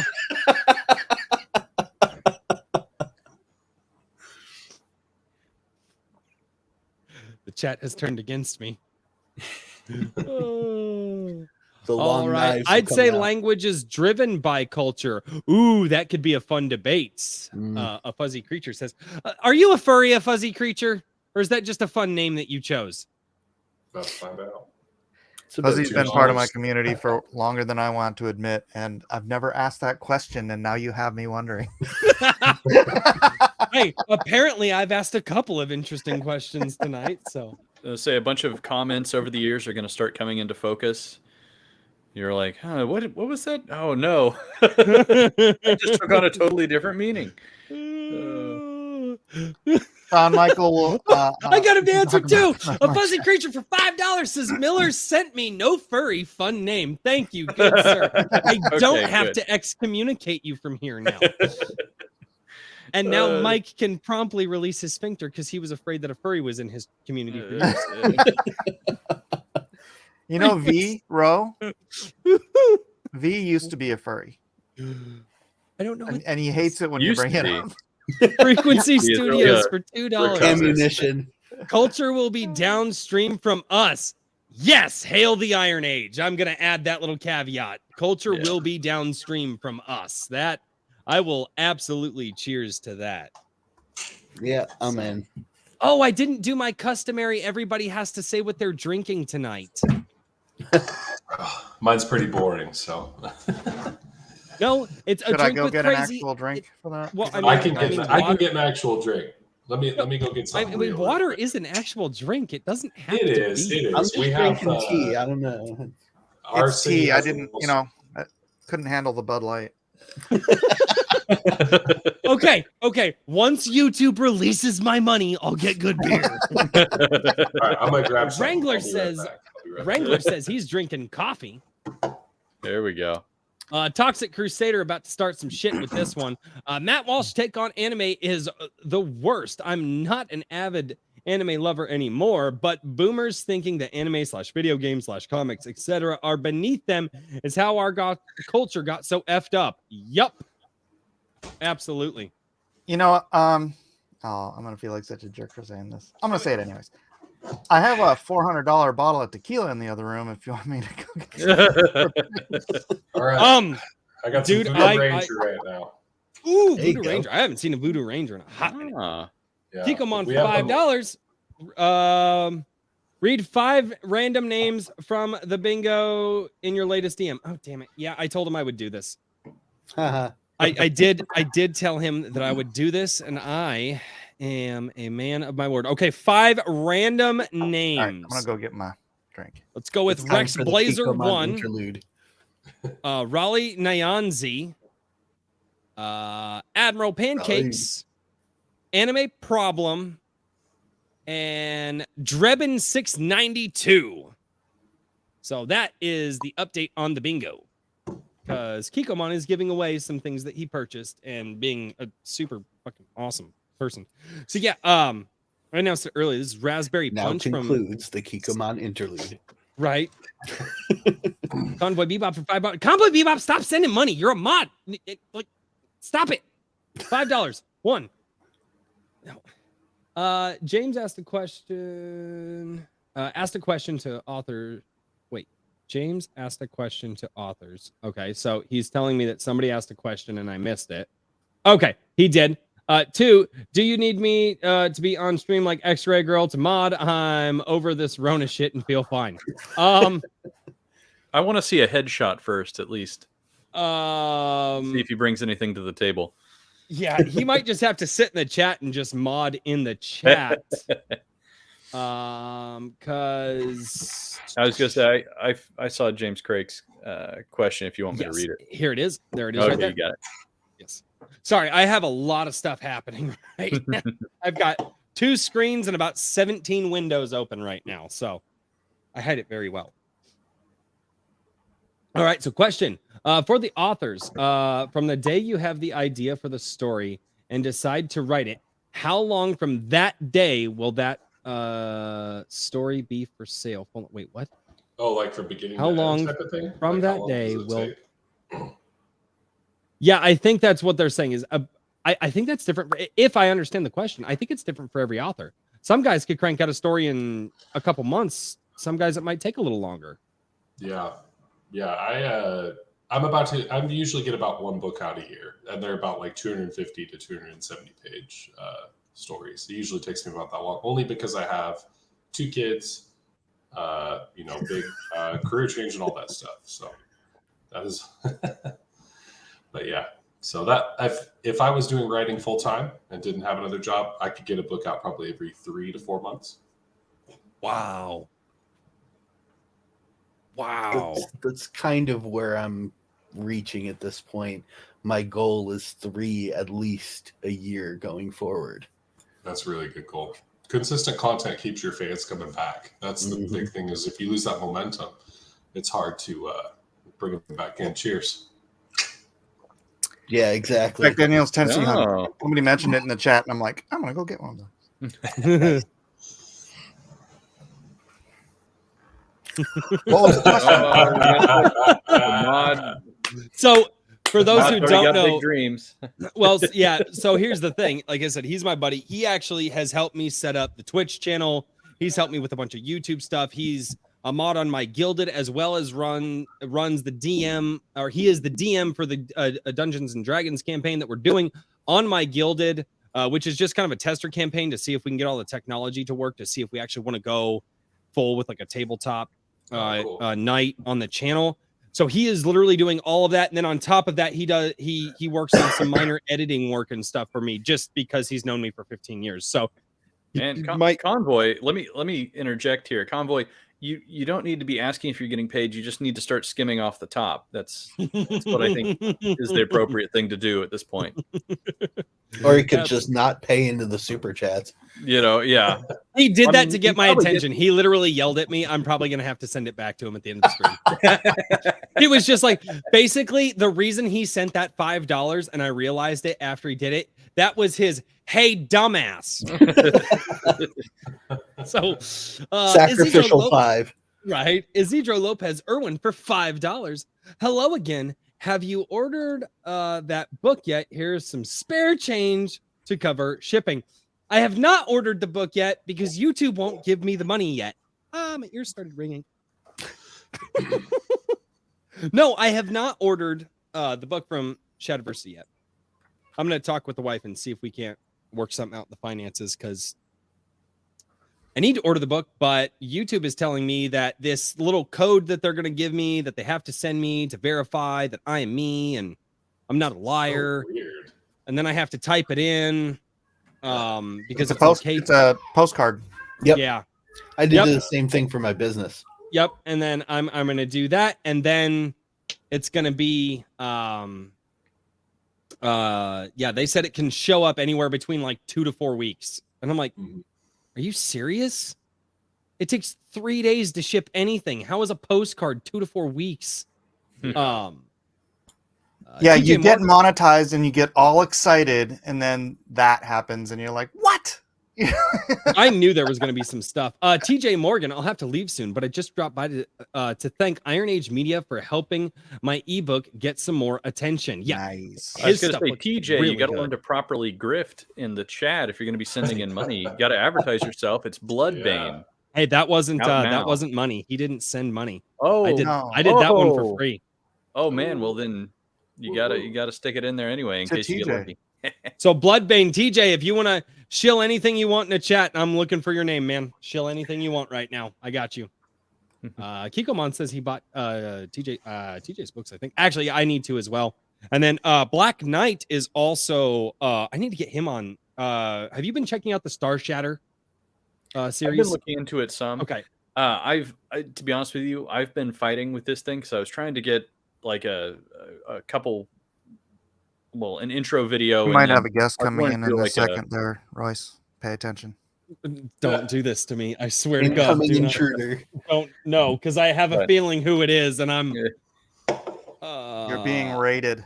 Oh, Everybody's yeah. showing up. We're all going to shill our stuff. It's great. Yeah. Oh no. But Eventually, the screen's just going to be hundreds of tiny. Oh, Yep. no. Nope. There it is. There it is. There we go. Hey. Wow. There he is. What's up, fellas? Royce! Sir. How are you, man?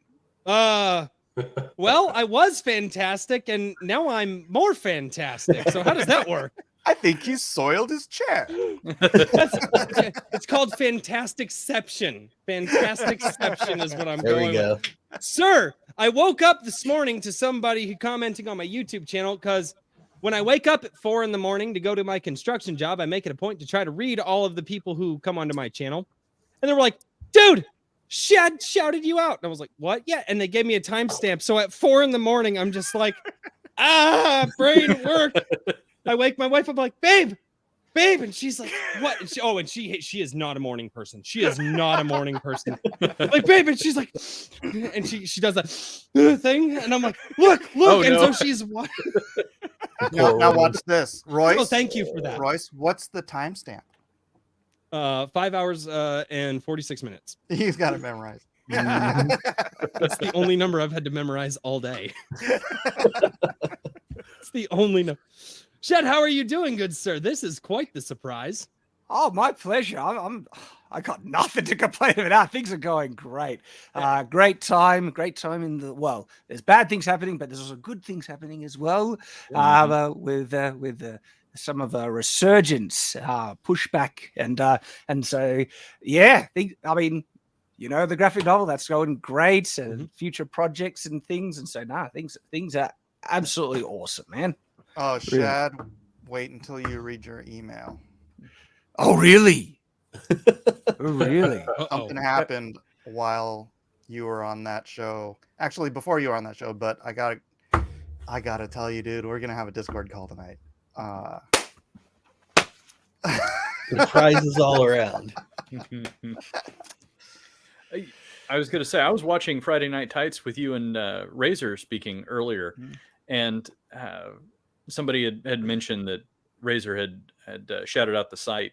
And so I was going to say, I heard you talking about kind of a decentralized network of, kind of like this direct connection between creators and consumers, basically. And that's really a lot of what I'm trying to do. And I was thinking to myself, I was like, man, I really want to get him on. I want to talk to him about this sometime. And then here you are, man. I just going to say, I love that not only is the culture there, but we're also thinking about, like, people like you are thinking about these sorts of things, because those are going to be real challenges for creators. I mean, they're already facing them, but as this thing picks up steam, I think it's going to probably the hill is going to get a little bit steeper if we don't start taking measures to insulate ourselves from, deplatforming and things like that. Mm-hmm. Yep. Thinking about the future. Mike is also thinking about the future a lot, and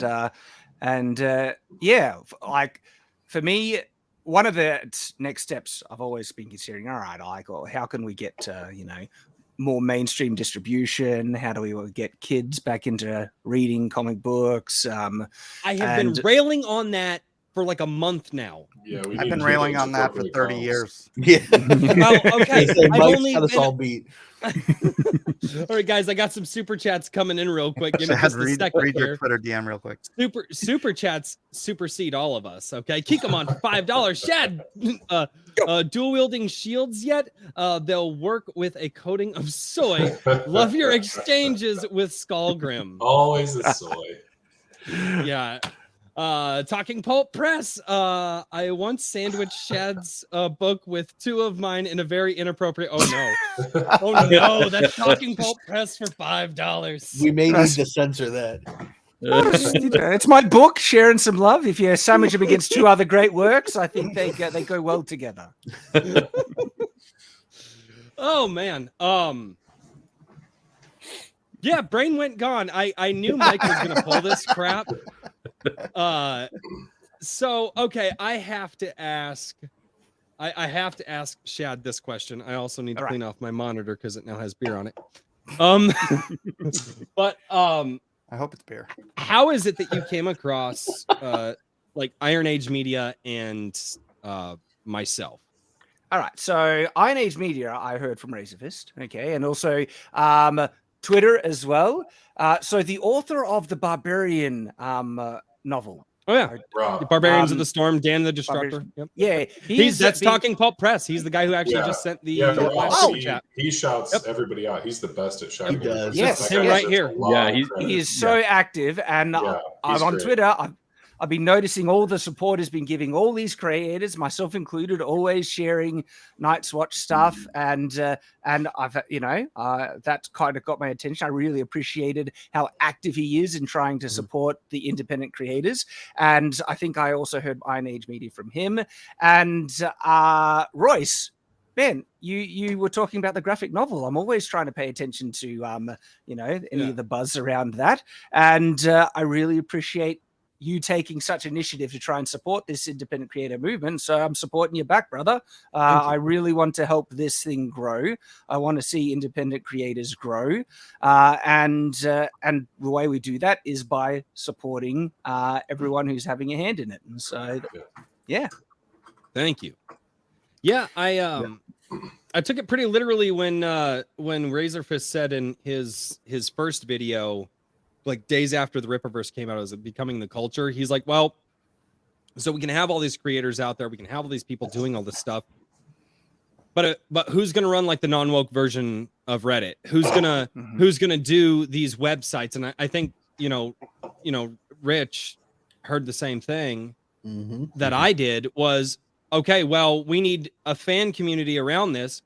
He decided to go with the website route of building a website to aggregate all this stuff. And I kind of started doing the YouTube thing. And I'm like, you know what? Let's lean into it, because they're right. If we want good stories to come back, we have to be fans of good stories. And that is why, Bryan here, I'm going to show Bryan's books. Please. Or Bryan, you have your books there? Do you have your I books got there? it, man. Let's do it. Shill them to Shad. Shill your books to Shad right now, because I'll shill him, and then I got a question for Shad too. Yes. So Awesome. these are both my books. This one is there we go, sci-fi treasure hunt, and this guy is a fantasy adventure. All of them are very thin, very quick reads. If you're a decent reader, you can get them done in a few weeks. And yeah, they're fast, they're visual. I include multiple illustrations in each one. And they're all standalone adventures, but they're all in the same shared universe. So if you read more, you learn more, but you can read them any order you want. All right. That's great. I have to interrupt really quickly, guys. My bad. I am new to this whole super chat thing, so I'm trying to figure it out. If you guys have a better way to do this, let me know, please. Hey there, Shad, long-time watcher. I loved your recent War Wagons video. Can they be featured in the next SATC graphic novel? Also, where is your drink for a drink with Crazy? I got a drink. I'm a good Mormon boy. I've got fruit juice right here. Right there. No, I can answer that. Here's the thing. I do Sunday coffee strings. A drink with Crazy doesn't mean alcohol. It just means a drink. You have a drink. I got a drink right here. He has a drink. There we Stay go. hydrated. For $2, Frequency Studios. Shad, you're an inspiration. Thanks, man. That's awesome. All right, and Brian, you had a question for Shad. I will stay the super chats for a little bit if I need to. Yeah, I was. If you noticed me looking down several minutes ago, it was because I was looking up his stuff and looking up his work. And the artwork and the graphic novel that you have looks absolutely incredible. So I was curious to hear about your process transitioning from. It looks like you had books that now you're making graphic novels out of. So I'm curious to hear about that process to make those. Well, that's really a question for Mike. This is his book. He took the reins. He adapted it. He wrote the script for it, and he drew it and everything. And I relied on him. He's the master. He knows how to do comic books. He's done it for how many years, Mike? Like seriously, 30 years. It looks absolutely outstanding. The scenes that I'm seeing in there, it looks incredible. Yeah, I have some on the screen, Royce, if you want to share. Yeah, the storytelling. You can see a sneak peek of some of the pages that aren't on the campaign. So because we were going to divvy this up into several issues, what we did first was we found a ending point for the first, because at first we were going to do it in 4 volumes, and so we found a solid ending point, and I actually had to move some chapters out of it that had some B story characters that just didn't fit in here. But we wanted to maintain a full, cohesive, singular story within the whole. So we took a tertiary character, Reganar, and we built him up. Shad brought in a character from the next novel that's not even in this novel to fill out his backstory. And we really just created this whole out of the first section of the book that it's gotten rave reviews. John Del Rose gave it a 10 out of 10. Wow. Everybody else that's read it it's been like, there's this show called Well Read Reviews. It's literally the best reviewed book they've ever done. Wow. And he does a review show. Wow. And so I think it holds together really well. Royce, I'll send you the PDF if I haven't already, and you can review it yourself. It looks fantastic. Thank you. Sorry, sorry, I'm responding to Convoy. He's trying to text me and DM me. He's trying to help out as much as he can, and I'm like, yeah. So I'm just getting back to him. So on the second novel, we decided to break up. Instead of doing 3 more, we're just gonna break up the last into 2 halves. And it's really crazy because I was thinking we were gonna have to do the same thing, right? Where I'm like trying to massage the structure to create. Seriously, okay, to create a fulfilled. That's like my house, right? A fulfilled and solid story structure, and I have my story beats and everything laid out on this page, and I'm going through and I'm putting everything where it needs it, and I'm like, this chunk has like almost a freaking perfect story structure already, and so it's been really easy. The only trick is like trying to trim the fat and try to keep it within, because we got to get this book done. I don't want it to be like 200 pages. So, so I'm. It's funny because we were talking last night, and I was like, do it as long as it needs to be, Mike. If it's 200, do it. It's like, this might be no. I want to get it done. He goes, sir. After this, Shad, I don't know if you remember. So, as far as the second book, it's been a much easier transition. If after I finish it, I'm at like 983 pages now, and I think I probably have at least another 20 pages. So I'm guessing this is going to be over 100 pages. When I'm done with the first draft, we'll get it to Shad. If he's like, there's some scenes, some information that I wanted in here, we'll fill that back out, because I am cutting quite a bit to get it to a reasonable length. And it's actually something that I want to add into this one that isn't in the book as well. That might add a couple of pages, but I think it'll be important to just complete thing. So it's what I mentioned to you. I mentioned that to you, pages, Mike. Sorry, but yeah, it looks great. It's really exciting. I'm gonna have to go in the webpage and pick it up. So it looks really good. I'm impressed. Do you want to share my screen, or do you know how to use StreamYard? No. I shared your screen a minute ago. You took them on for $2. Are the leather-bound options limited edition? So, well, you can only get them for a limited time at the moment while the Indiegogo campaign's open. No, for the second, no. The screen down below. Look next to me. And Oh, pen. that one? Oh. You said your It's not screen. yours. You I didn't don't wanna say see what you me. shared. I know what I look like. But Yeah. you do. Yeah. It looks great. So, yeah, Looks I think absolutely the- outstanding. This is the forging of Imperius. Those blades hanging behind Shad right now. Yeah. right here. That's cool. That's this one right here. Oh, I got to work on my Um, behind me wall game. You guys have Let me some just good behind me wall game. Talking Pulp Press for $10. Shad's journey and the advice he gave to writers along the way has helped me a lot. His knowledge has helped me immensely. Nothing but respect and support. I reference your vids constantly when writing. That Nice. is awesome. Thank you so much. And that is the Dude. writer of the Barbarians of the Storm, the Dan the Destructor.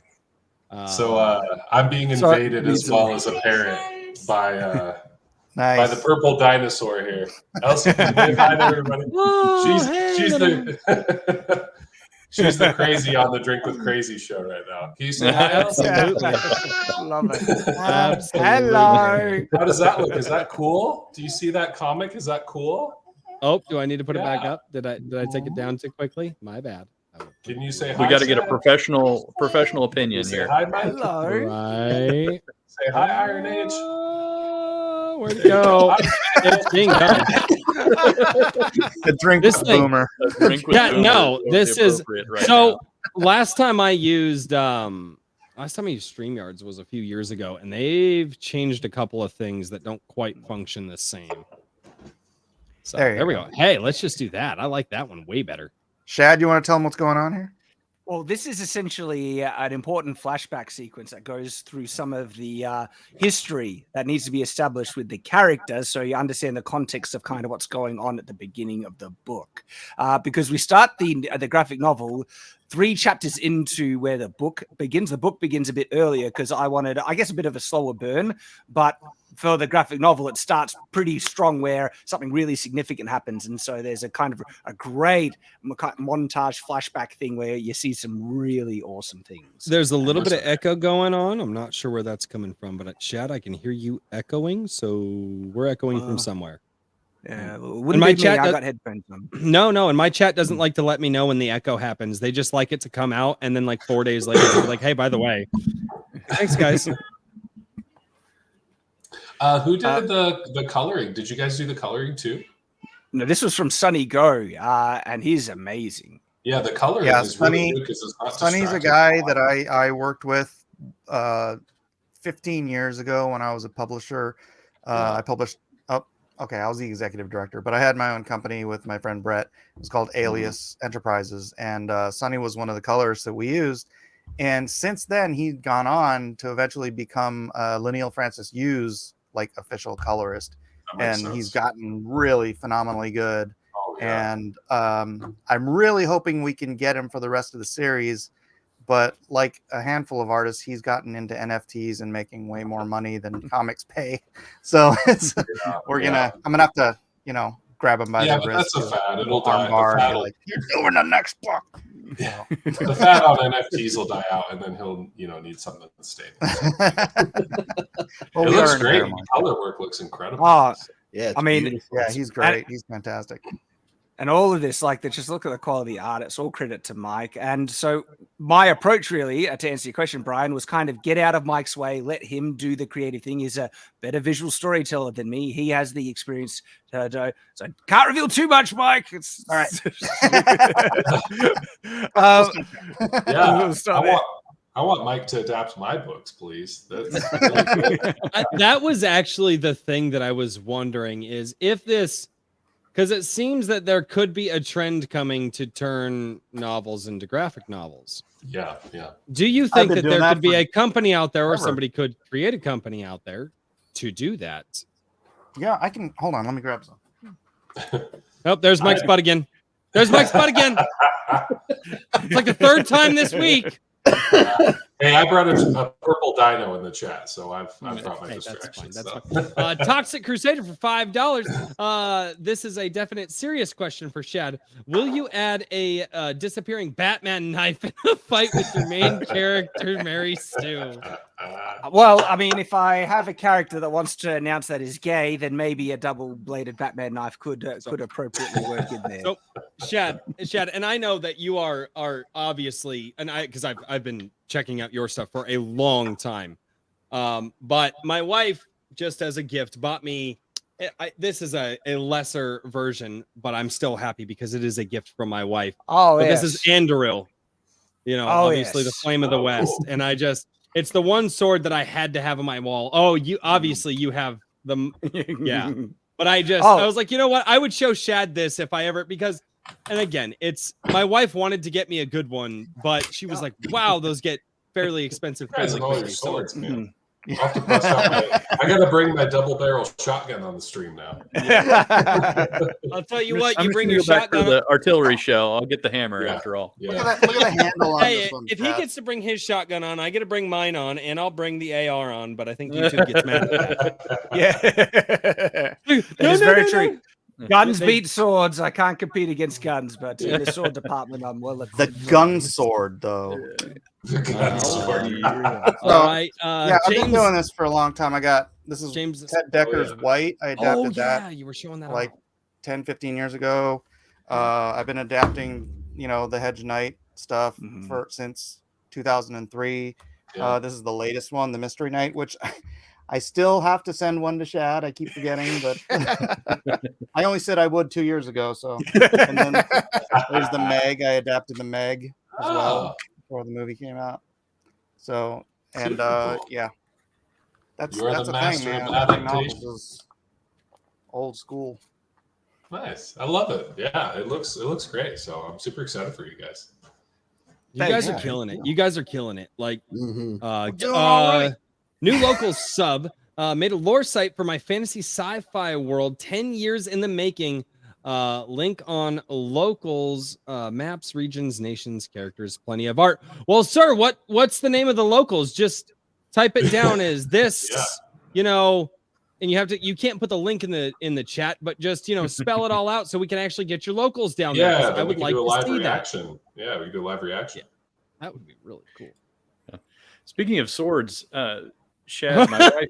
Oh, I was gonna say my wife is a author, and she uses your work for reference on a lot of different things because you've done some great work, especially with like female characters and what's plausible and things like that. So she writes female characters sometimes, but she always wants to like make them pretty grounded in reality. And it's great to have a resource like yours. So she thank you. She wanted me to say thank you and that she really appreciates it and that you're doing a service there. Oh, I really appreciate it. That's just so validating. I love hearing things like that. And it's bizarre because I never thought I'd be in that place to be able to achieve something like that. But here I am. You just, I seriously, Royce, I remember when I started YouTube, just the same with how you're starting, right? Spare room in the house, you start making stuff and you make good quality content and it goes from there. Yeah, I'm really, really surprised at the reception that the channel has had, considering I have a limited amount of time during the day because of the day job to actually be able to pull it off. Like I have to run home.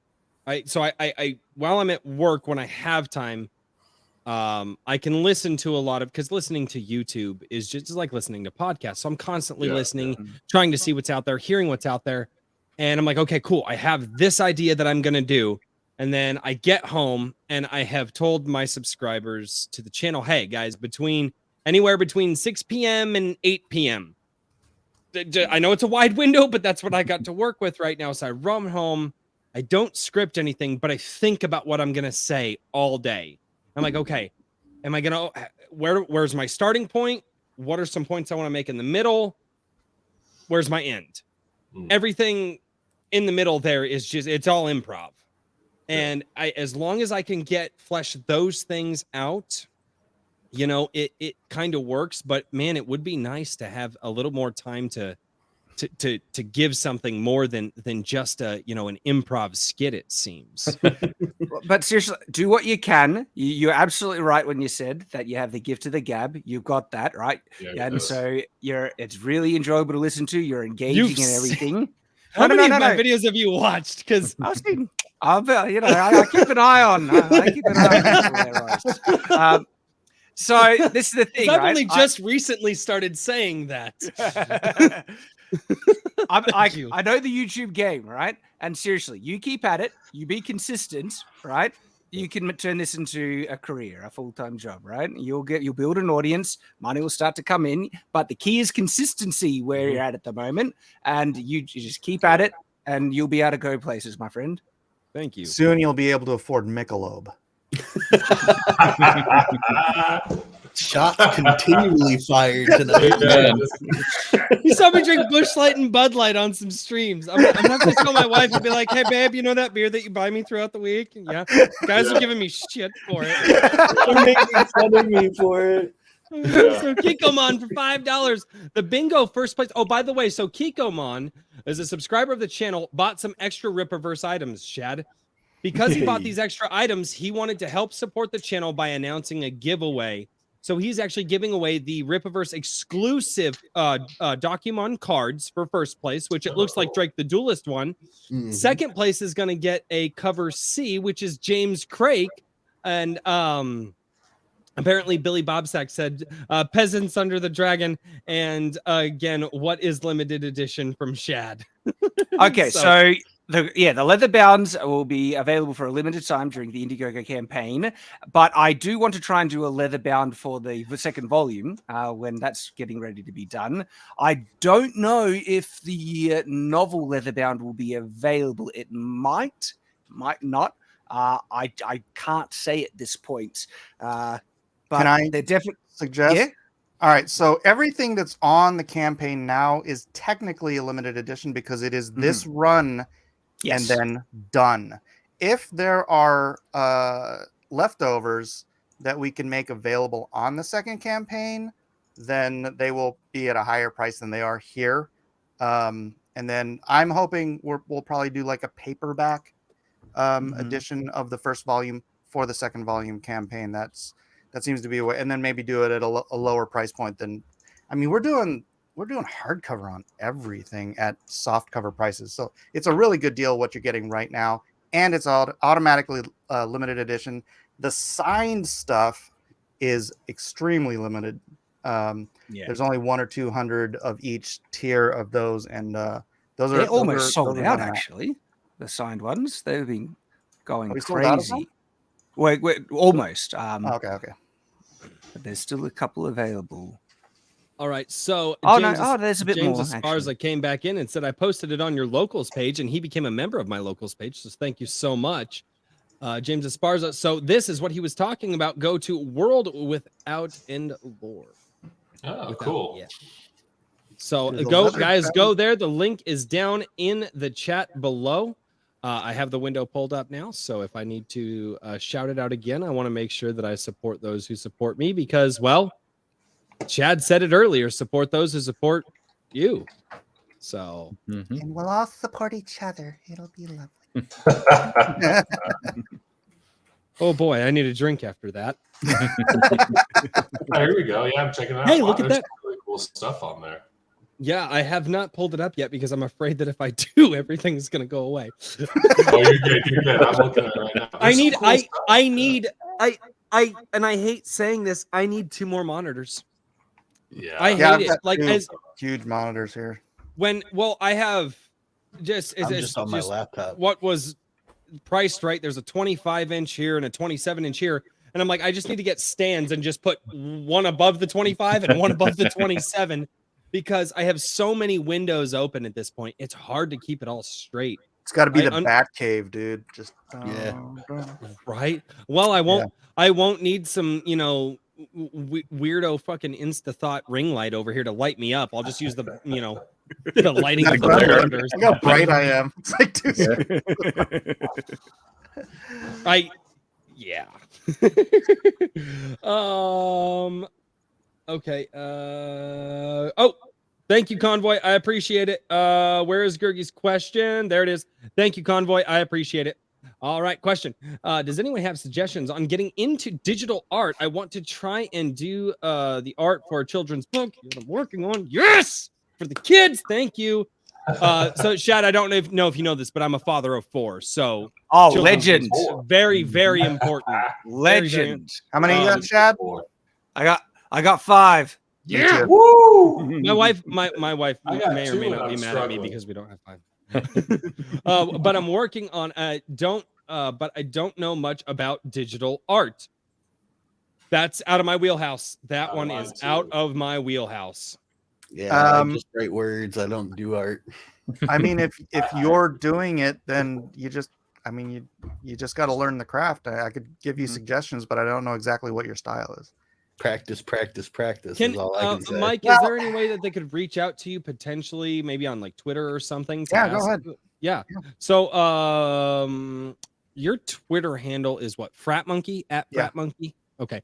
So yeah. So, yeah. So Gergie, reach out to Mike on Twitter if you have a Twitter, and if you don't have a Twitter, make a Twitter, even though it's a hellhole.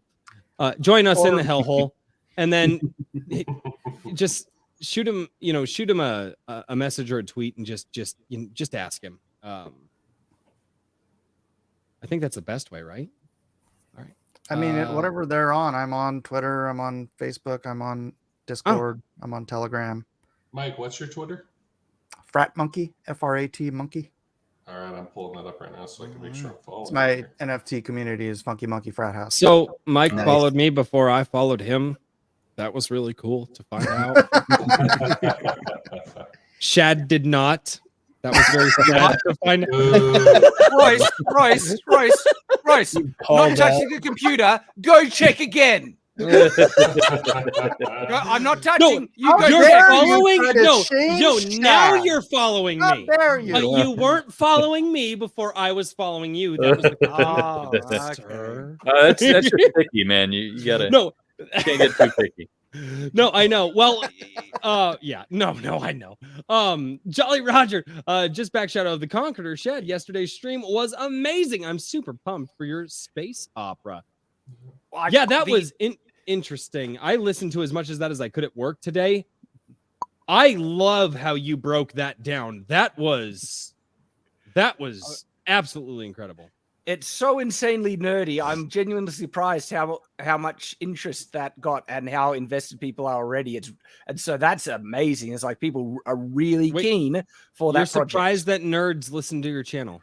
Well, I mean, there's talking about like reviewing stuff. But I was going into crazy, this is the most nerd stuff you can get. I was going into world building history and how technology works. And so did you know that the origin of the lightsaber before they eradicated the EU was that it was a nuclear powered fanny pack that actually came up into a tube through the lightsaber, and it was a ceremonial weapon? The proto saber you were referring to. Yeah! Oh, he knows it. Yes. So you're surprised that nerds listen to your channel? Well, they weren't. It's a new property, and seriously, I'm going into the spaceships don't properly fly, and you need to go into all this scientific, thing to be able to justify the type of space dogfighting, and I'm doing it through the integration of a new magic system, the all power, all that. But everyone was fully invested. It was So that was one thing that we were talking about earlier. Is about every author, somebody is echoing. I don't know who. Somebody is echoing. Currently, it's you. What? Yeah, why is it me? How does that shouldn't be a thing? Okay. That shouldn't be a thing. Anyway, I will roll my mic down a little bit, see if that helps. But so what we were talking about is when it comes to certain things that need to be explained away, like MacGuffins or things like that, sometimes the author just has to put something out there and say, hey, this works in the universe because it works because I say so.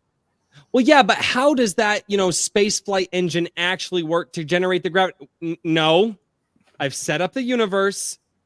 I'm not a physicist major. I'm a writer.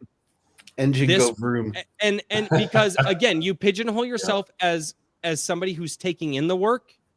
and then you start to change the actual meaning of the work of the writer, in my personal opinion. So and that's to add to what you were saying. Like you were, well, here's the reasons why this works in my universe.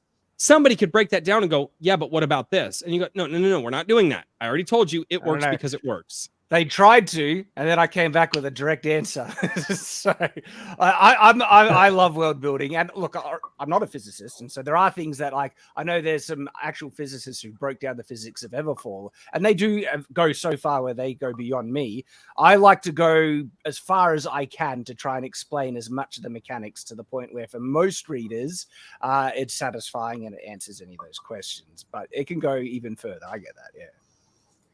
Yeah, so Talking Pulp Press came back for another $5. I'm always boosting you guys so hard because of all of the kids. Yeah. All of us and our kids. Oh, dude. We could fund a daycare for a year just with our kids. Yeah. Just with our kids. Yeah. Yeah. Hashtag Oh, yeah. 100%. Real quick, before we move on, I wanted to interject because I do have to run a little bit. I wanted to say, because you do all the giveaways, we need to connect, and I'll send you a bunch of art prints. I've got a ton of really awesome art I can send you that you can use for giveaways in the future. I'm going to see if I can actually share my screen here. You mean I have to share the screen and then get No. Here we go. Thanks, Mike. Let's see if it shares my screen here. Yay! Well, tell me when it works. Can you see it right now? Oh, wow. So I can send you prints of this. Ooh. This one. I like that. That's the library that she does the enchantment test in. Oh. And then, so yeah. Oh, so wait, that's the library? No, go back. Yeah. That's the library where the Enchantment Society has their meetings. I love that you did. No, that scene, I thought you wrote that scene very, very well. That was my favorite scene to write outside of the ending. I haven't made it to the ending yet, damn it. Curse my slow brain. I got that black and white too. That looks so good. No, I love that one. Yeah, so I can give you some of this artwork, and then you can do it as giveaways for future streams. I'd love to send that to you guys. So I would be honored. Thank you. This is the main cover of the other book. So yeah, God, from Lithuania. He's got floating continents too, Shad. I like it. I noticed those. Yeah. Floating islands. Yeah, it's what's in for fall. Floating continents. You know, it's you can only float continents after Labor Day, okay? Yeah. Well, it's been a blast, guys. I really appreciate you having me on. I definitely want to be on in the future to talk about all your guys' stuff because this has been so much fun. So yeah, thank Bryan, you. Thank you so much. And before you go, you have to shill your books again and where to get them, please. Come on, hold them up, get them on the screen. Yeah. So where do we get them? Where do we go? Treasure of Lore Rev, an award-winning sci-fi treasure hunt. This is the Assassin of Malkozeh. This is a fast-paced fantasy adventure. All my books you can find on AsherNovels.com, and it has links to Barnes & Noble, Amazon, Rakuten, Kobo to get either ebooks or the paper copies. I'd snag them now because they're still at the cheaper price. Eventually, that'll have to adjust with all of our wonderful inflation going on. But in the meantime, my books are only $10.99 for a 250-page story with multiple illustrations that are professionally done by a wonderful artist. So snag them now while you can. As somebody who's going through the story, the first book is really good so far. For a first attack at a first novel, I like it. I really enjoy it. I appreciate that a lot. It means a lot. So thank you so much for coming on, man. Good meeting you, Bryan. I'll see you guys around. Yeah. We'll good keep to in meet you, touch. Bryan. Take care, man. Cheers, good sir. Cheers. So I actually had an art question for Mike. For Shad? Well, I can ask anybody. Anybody can answer. No wrong. I will be right back. I have had a lot of liquid tonight. I'll be right back. It's fine. I'll be right back. All right, I'll keep yammering for a bit. But so IronAge.media has been doing weekly short story prompts. And what I do is I use actually Midjourney to generate, use a sentence to generate something. I massage it a bit. and then toss it out and give people about 2 weeks. And I've been really surprised by how many people have actually responded to it.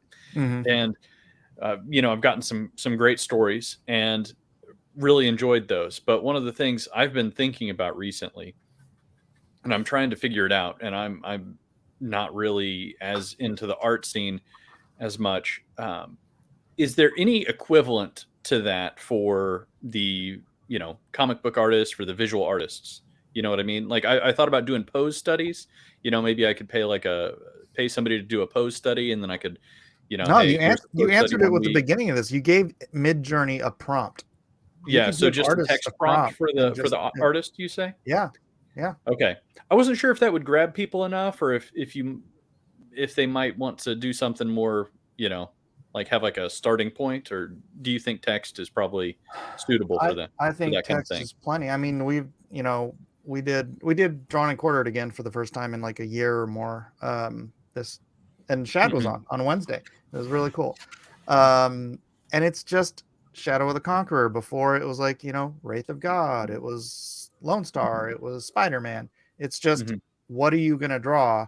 And if you're trying to think story-wise creatively, it's like, what's your prompt for Mid-Journey?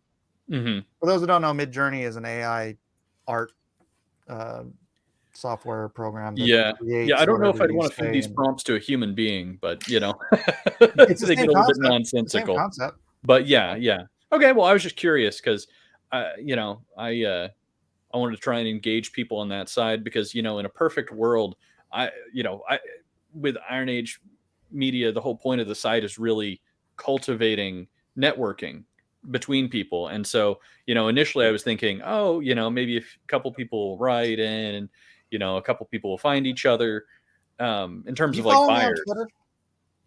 I think I do. Yeah. Okay. Message me Um, because there's something coming up that I might need to talk to you awesome. about. Okay, well, fantastic. Shad I was smiling. wanting Shad, why are you to. I have an smiling? article. I have like a Well, like a bit of an article that I had set up for Shadow of the Conqueror, but oh, I was like, I'm going to try and get some insider info here and Sure. get the hookup. So I wasn't sure if I was going to be able to swing that, but hopefully I will now. So Ask your anyway, questions now and then just turn that interview into whatever your article is. oh man, I don't have the questions ready, man. No. I Do it was are back going to and say. forth in prepared. Twitter DMs and then artfully post the DMs. And that's Yeah, the there we go. interview. I'll transcribe the DMs. A bunch as of they hearts go around there. it. Right. Laughing emojis. Oh, Maji Chan for $5. It's amazing to see how many big YouTube names here at the bar. I hope you all feel welcomed. That's just that guy. Yeah, I Ah. can. No. I mean, you've been putting out some good work for sure. I was going to say, it's great to see how one of the things that I've really been inspired by, because I've only been doing this since, August is whenever I launched the site, mid-August. And I was going to say, you guys are in the NFT space to a certain degree. I was kind of into politics for a while, and then I got into crypto because I was kind of looking at, this was like last year, before that really, but on the development side. Mhm. And there's a lot more positive energy in the crypto space at the time, and then the Oh, bear yeah. market hit, and it was like everybody is all, there's a lot of people just disappeared out of the space. Mhm. And the thing that I'm loving about the Iron Age is that there's a lot of that energy, but it's a lot more genuine. It's not driven by like number go up kind Mhm. of thing. And Well, that's how you know you are in a really crappy community. yeah, exactly. But I mean, there's so much. The crypto space is like, there's a couple of gems, and I'm still part of one group that's like doing a metaverse that I'm really happy to be Oh, part really? of. Which one? Edenlands. I mean, it's very early right now, but it has built out. I built out basically the initial sort of MVP concept before we really got to the user. It's more like a pre-alpha, you know what I mean? Mhm. In 3JS, so it's all browser based, right? And it's actually funny because the concept that we were originally going with was the floating islands, because one of my premises was that, metaverses, like, it's real estate. Everybody has like a real location driven value of the properties. and why not be able to mix those up into ring worlds or whatever you want, so you have like the same properties with different configurations and so on and so forth. Yeah, we But- should talk about that in Yeah, I private. was gonna say, We're sorry, gonna I'm lose getting the way audience. into it. I didn't mean to get down. That's a different channel. Sorry. discussion. Anyway, but what I'm saying is that the energy is like really authentic, and it's there. People are dying for it, and for new stuff. And there's so many people building, but there's so much energy that it's that bigger pie. Like, I really appreciate you coming on, basically both of you guys coming on, because you're in a position where you could probably just ride your fandoms and do what you want to do, but you're also investing in bringing other people up too, and it's really Oh, yeah. fantastic. I appreciate it a huge Yeah, amount. and look at just between Eric and Shad, that's like 2 million subscribers worth of that energy you're talking about. If that can be directed and funneled like uniform, like together, right? Mhm. And build out the whole concept of the Iron Age and working together to just direct that energy in unison. I don't want to get into specifics and stuff, but it's like, what a powerful force beyond anything that Marvel or DC has been capable of marketing. Not Absolutely. capable. And I said this think there's a before. term for what you're going for, Mike, and people have affectionately called it fix bayonets. I've seen it a lot. That's but that what Mike is talking about here, right? Is that there are actually a lot of independent creators, and I mean, there's been people doing this for years before us, even who are trying to do independent indie publishing and stuff like that, and that's been going pretty well. But in terms of being able to challenge the mainstream, like nothing has exploded crazily really until Eric July, because with his success, that really kind of pulled people up to see, holy crap, he just launched a graphic novel that is blowing people away. Oh, and the other kind of wake-up call in terms of independent indie is this indie, right? But independent publication that is bigger than the mainstream was Brandon Sanderson's Secret Novels. Okay, he launched that Target on #1. Yep. He launched that on Kickstarter, and it did how many million? It's crazy, and that I think Chat, has let me know if you hear an echo. Sorry, I'm asking the chat if they hear an echo. I just want to make sure, because I hear one and I'm not sure if it's coming through for everybody. Well, I'm going to mute this and see if. Yeah, so testing. Is there an echo? Testing. I don't know. not a professional, but I sorry, I didn't mean to interrupt. No, but keep going. Well, see, what I was saying is that there's no echo on YouTube. I think those successes have made certain, like the mainstream comic book industry and mainstream publication industry kind of start to crap their pants to realize, wow, independent publications can actually sell more numbers than ourselves. And so that's the first big wake-up call. But for me, and I'm totally on board with what Mike is saying here, the next step is there is this huge movement in support of independent creators. I have my fans, Eric has his fans, Razor Fist has his fans, Critical Jinker has his and everything like that. And these are all that what all these fans have in common is that they're friggin' sick of the mainstream preaching to them and destroying their beloved stories. Okay. And they see the creators that they kind of support the most making these independent things, and they jump on board in support. And so the next stage is connecting those fan bases to show there is actually a lot of independent content already being made here. And so and the unified marketing power of all these people together would dominate any market that it was targeted at if it can be unified. So it's like the possibilities here are, and I said this on your other last time I was on, bro. Marvel and DC had 20 years of the greatest marketing possible, greatest possible marketing the world has ever known to bring people into comic shops and build up this hobby that I've been part of since I was in 3rd grade. And they did absolutely nothing. It would just take a handful of YouTubers the size of Shad and Eric and those guys to overwhelm the direct market. Like, really because Marvel and DC are incapable of doing it, or just unwilling to do it. Well, see, comic books for me really is the prime battleground where they can be defeated, because that's where they've lost the most market share. Like Marvel and DC have just been floundering terribly. Their comic books suck. They've been terrible art. There's the occasional good bit of art there, but everything. But they have been subverting the core true themes of what the comic book genre was built upon, because it's problematic. And so as a result, out of any other kind of medium, film, television, literature, and stuff like that, it's the comic book medium that could be dethroned here, because Marvel and DC are just screwing up. Because you can still find great novels that are still being published in the mainstream. Brandon Sanderson is one of the best authors in the world, and is still pumping them out. But comic books they're losing the plot, and already we are easily making graphic novels that are out competing them by sheer quality. Just all people need to do is look at the art, do a comparison. They're like, holy crap, it's so much better. And then when we can out compete them in story as well. Yeah, we just sold 6 retailer bundles. Whoa, what the Don't swear, Shad. You're a good Mormon. I didn't. he almost. I think I heard the U on that one, so he got the one FU on that. I was gonna say fudge, Royce. Fudge is flip. My daughter says flip. So my daughter will be like, "What the flip?" And you'll see parents. I think I was going for what did she say? And we're like, "She said flip. Calm down, Granny Cankles." Jeez. So, I was going for what the friggin' hell, but then I got muddled. Flip. So, Chad. So you're excited. So we're up to 356, 548.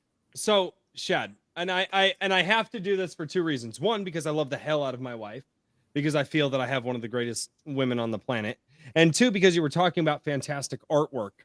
And I've shown this off several times in the last week, since this is a very, very early birthday present that my wife got me, and I'll supersize it real quick here. But you may appreciate this, Shad, because you haven't seen it yet.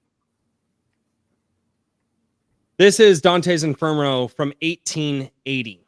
Holy. In its original binding. I only open it to show.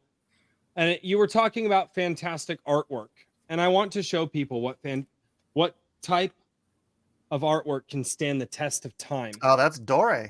Yes. And I feel that the artwork that you're talking about with the guys that are doing the artwork stands up to this. This is 142 years old. I can feel the book bending. I can feel the spine of the book bending in my hand. I am being extremely careful with this. Dude, and that's a wood print. You know how freaking difficult that would be? Yeah. Holy cow. Yeah, this is not. This will be going in a glass case. But yeah, this is, my wife actually found one. This is not refurbished. Wow, dude. Everything is intact on this as it was originally back in 1880, has all 72. But you talk about amazing artwork, and it just, I have to show this off because I think about timelessness. Mm-hmm. And one of the important things and one of the important themes of my channel is to stop taking timeless characters and timeless stories and ripping them out and putting and injecting them into a solid time period. It bothers me. They did it with Star Wars, which broke my heart. That was I can't with Star Wars anymore. But that was my thing. Star Wars was my nerd thing. And they keep doing it. And I've seen so many people and so many franchises. They did Convoy Bebop down in the chat. Does that name sound familiar? Because it's from Cowboy Bebop, one of his favorite animes. Well, they did it to his favorite anime with Netflix. They are ripping these timeless stories and this timeless artwork out and deciding to inject it into a timed setting. Come on. Oh, look at these Norman Rockwell. Sir, is that a racism? They tell me, the public schools tell me that's Look, a racism now. It's a plate. Wow. This is a early 30s edition of Tom Sawyer. We did this last time I was on the show. We did.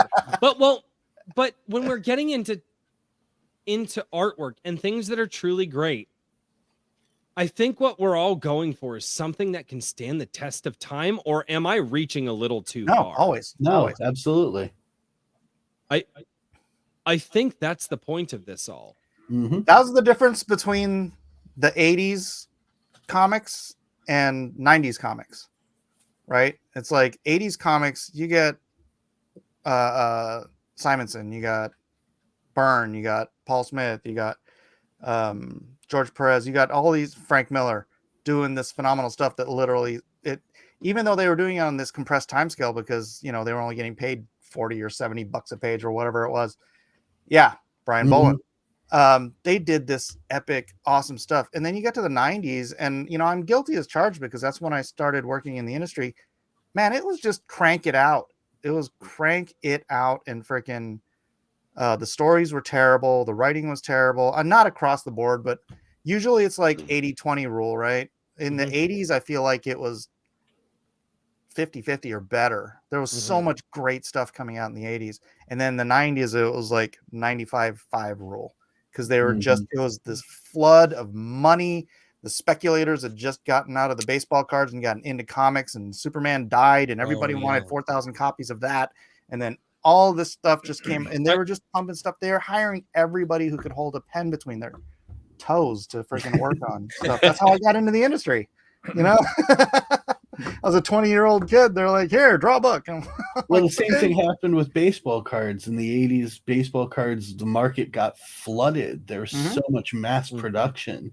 Yeah. And that's what happened because baseball cards were in collector stores with comics, and it's like they just shifted from baseball cards to comics. Yep. And there's just so much crap. There's good stuff in the 90s. Not, you know, don't get me wrong, but most of it is just this awful dreck, and it just destroyed the art form in a very real way. My opinion. You don't have to listen to me. I'm sure you guys love some 90s comics too, but Again, I've always been a TV and television, TV and movie guy.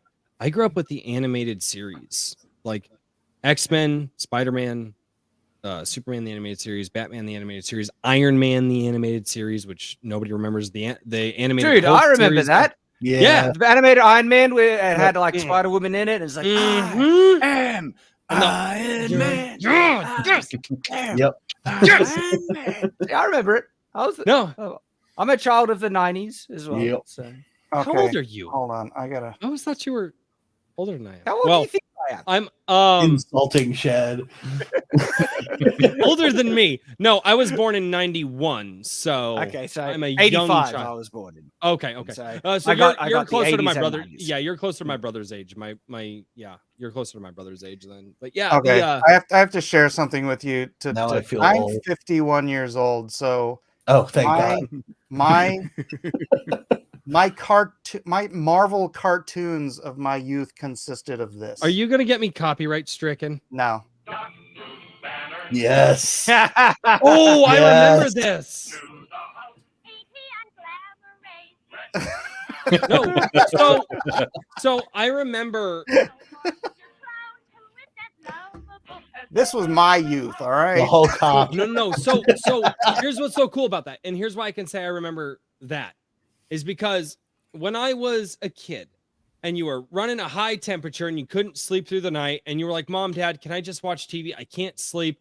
And you had one of those really high kid temperatures that would kill a normal adult, And they're just like, "Yeah, sweetheart, you can watch it." So you just sit up all night and watch TV, and you're flipping through the normal channels because you don't have cable. And they would show the really, really old cartoons. So I used to, when I was sick, I used to it's like 3:00 in the morning. They would show like the original Superman cartoon, the original Hulk. They would do the was it Justice Society of no? What was the original Justice League? Was it the original Justice League? You Super talking about Friends. Super Thank Friends? you, Super Friends. Yeah, sorry, they would show the original Super Friends. Guys, this is like 25 years ago. Okay, cut me some slack. Yeah. But they would show the original Super Friends, and was new for me when I was like, in middle school. Wow.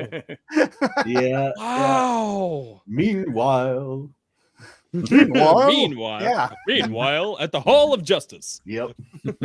No, absolutely. But And then you watch Caddyshack and you're like, that's the guy.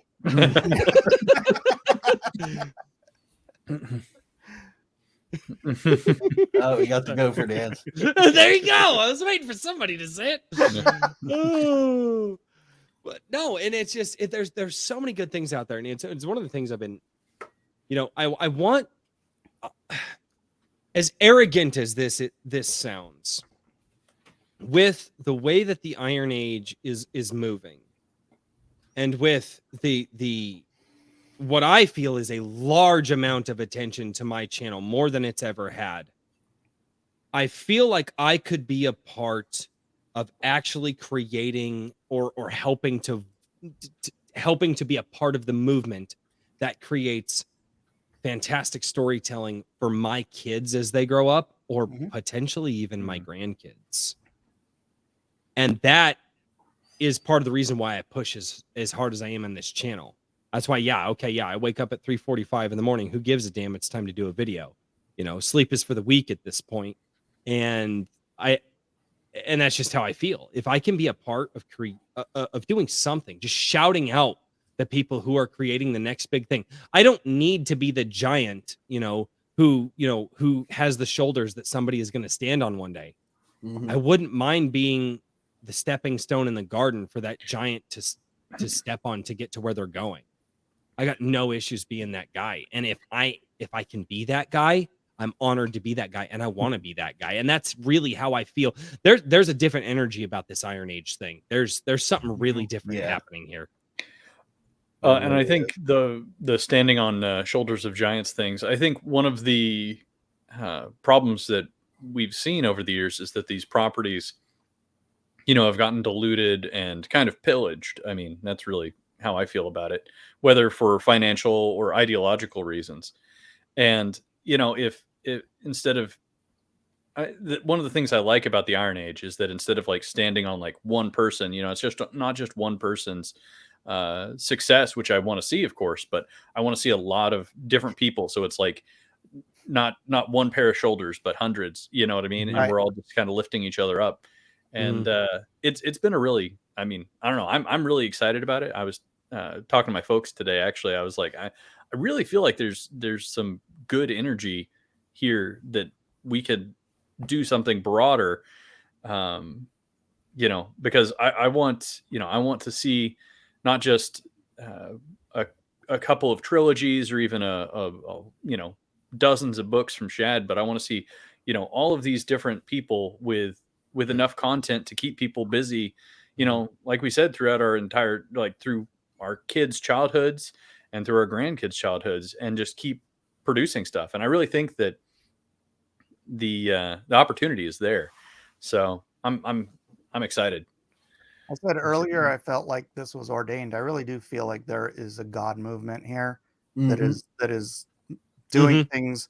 I mean, stuff behind the scenes that you guys aren't privy to, that Shad has knowledge of, that just stuff happening that it was like, how did that happen? This is so, like, I didn't have a hand in that or anything, and like things are just happening, and it's like I can't take credit for any of this, and it's just like moving forward, and it's like get on, we're moving, it's going. Right. Yeah, I've spoken with my mom about this, and I'm like, Mom, I wish I could be that guy that God was like, hey, just carefully lay out your plan over the course of the next few years. And no, God usually is like, hey, go. And I'm like, oh God, all right. Get on the train, right now. right? Yeah. Every time I don't, I get fucked. Every time, every single time. And I'm like, God, a little bit of notice would be nice, but I Doesn't work just like that. no, Nope. it doesn't. But that's what this feels But like. look It's like, what hey, look over here. Look what I had planned. yeah, Come on, God. yeah, it was like, That way. and he's just like, listen, that's what I like to call God going, chop chop, Mhm. But that's what it feels like. Is hey, you asked me to show you the way. Here's the way, and you're like, but Yeah. but what about this way? And he's like, Sometimes Yeah. if you don't take the If I door, could you add- start to burn down the building around you. Yeah. When it's like, all right, let's If go. I could add 2 words to the Bible right at the very end of Revelation, I would put, "Let's go." Yeah. let's go. The ultimate Giga Chad. I'm glad that other people feel well, and I was talking with, Richard about this. I think on our first stream together. What was that? 2 or 3 weeks ago now? This is the third Friday. Yeah. So yeah. Yeah. So yeah, Long Iron Age Media has graciously offered to pretty much be the co-host of this. Oh, which by the way, Shad, you are in the inaugural episode of Iron Age Nights. I noticed this is number 1, the official This number is 1. this is the Yes. official number 1. Yeah. The Now, origin should it be story. nights like nighttime or nights as in knights with armor? Dude, who are you asking? I know, Dude, I'm aware. What do you think I'm I'm gonna aware. say? I know. How should I spell matriculation? Rudiger Sampson. Here's some shekels to upgrade from Bud Light. Damn it, Mike. I have literally been drinking craft beer all night. It's never enough. It's never enough. But no, this is something that it feels bigger than all of us.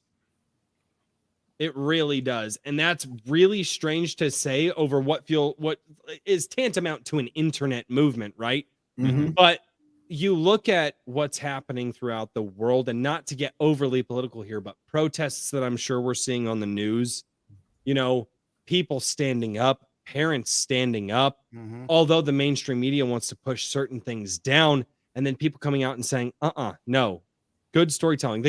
Homeschooling in the US has skyrocketed. Mhm. And we homeschool. Like, Yeah, so do we. we have 4 kids. Oh yeah, fantastic. God, I love hearing that. But no, I get excited for people who care about being parents. It makes Yep. me happy to hear that people want to be parents and actually want to be good parents. Like, Well, to no other degree, but there's something going on with all of this that is beyond us. There's also this weird. Sorry, this is so tangential, but this is about homeschooling.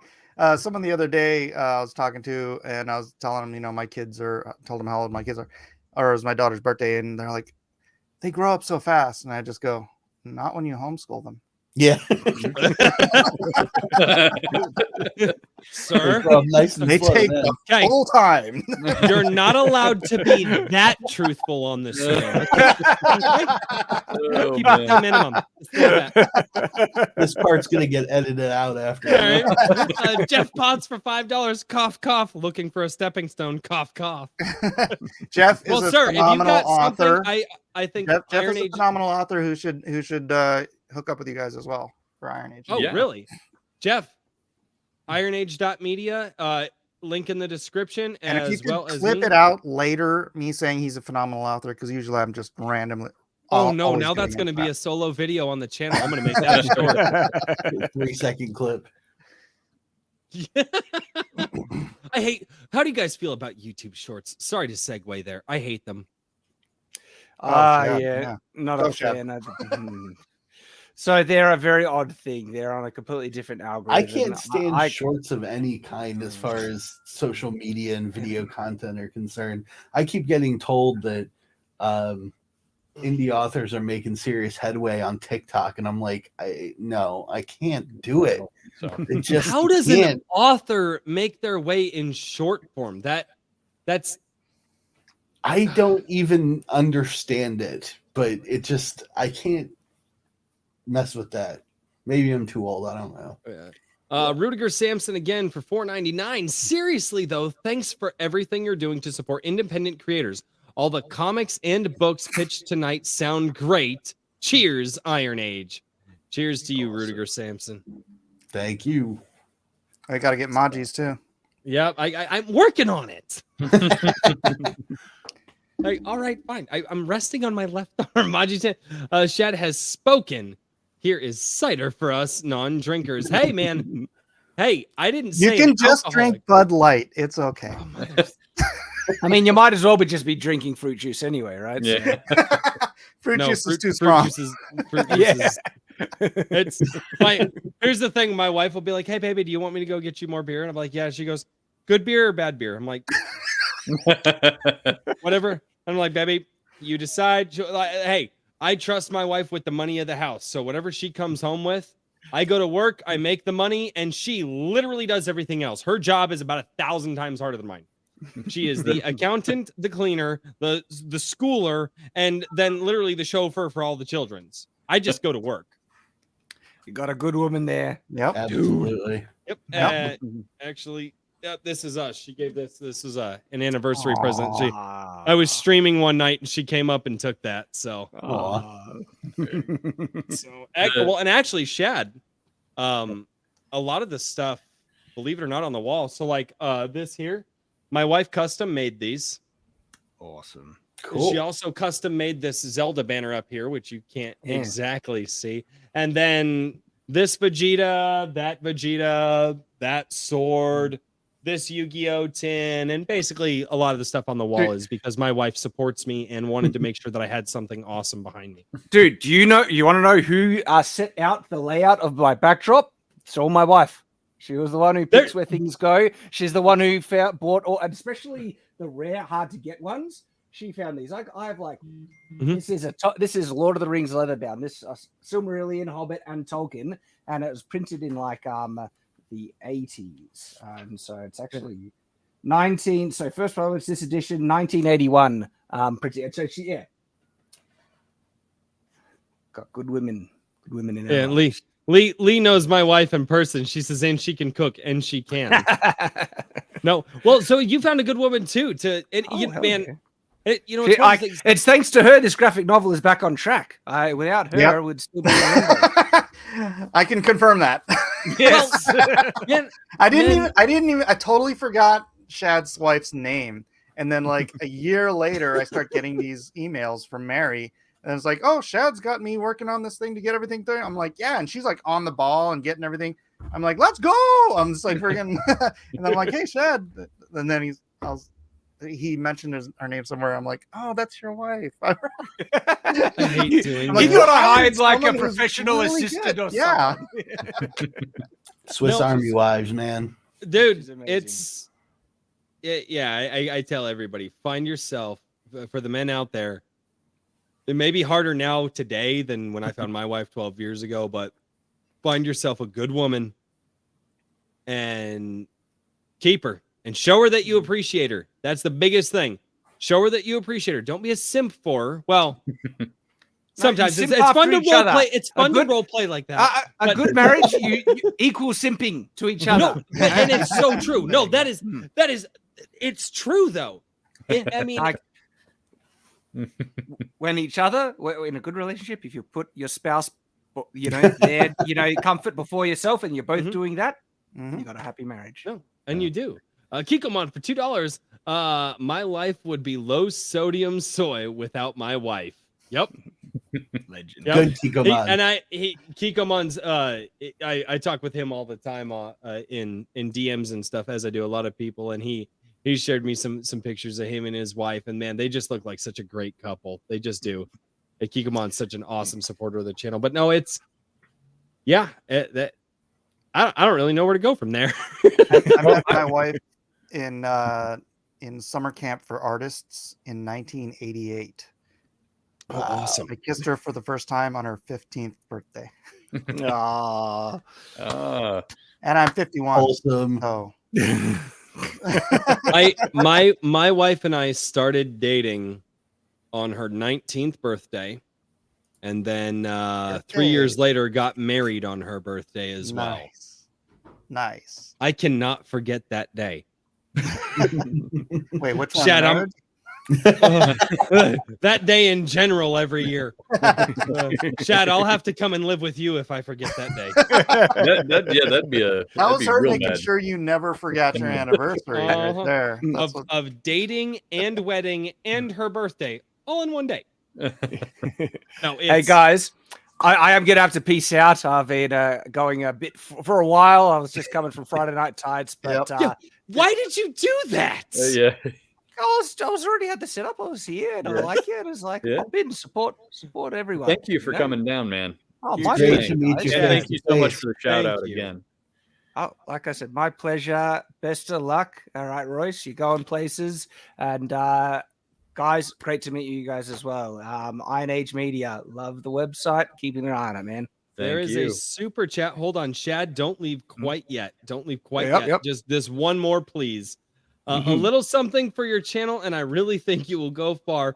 Would give more, but Shad's signed leatherbound aren't cheap. Also, Shad, give this channel a shout out next FNT you're on. Oh God, thank you so Hey, much, Sam. It almost came up this FNT, but usually it's Oh. just the natural flow of the conversation. But Yeah, did probably- he read the super? I sent a $20 super chat.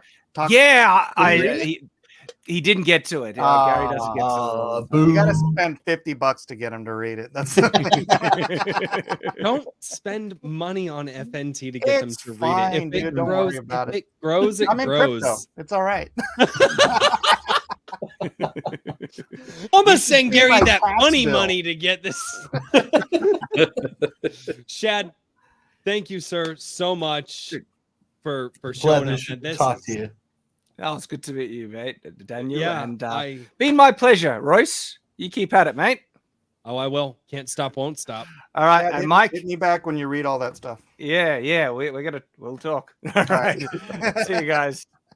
Have a good one. Have a good night. Holy crap. So yeah, I don't really know where to go from here. We've covered a lot of topics so far. We've covered everything from books, God, marriages.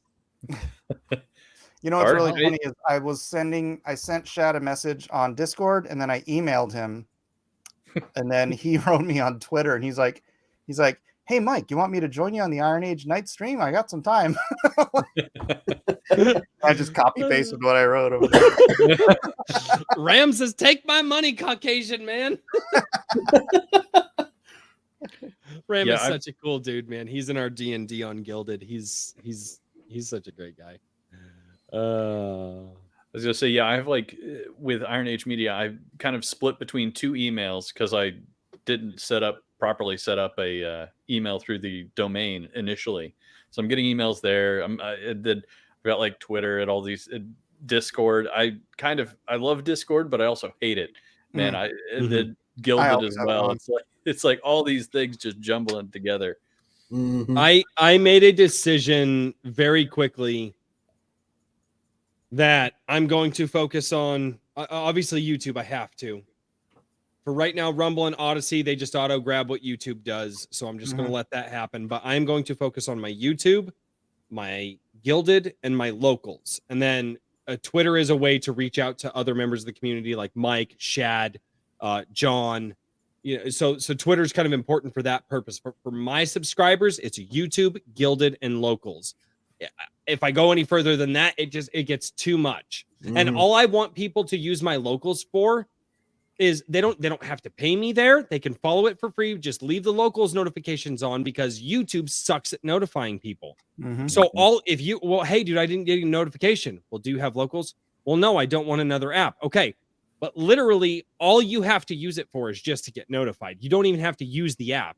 It'll just say YouTube notification, clear the app, go to YouTube, click on my channel and find the video. You know what I mean?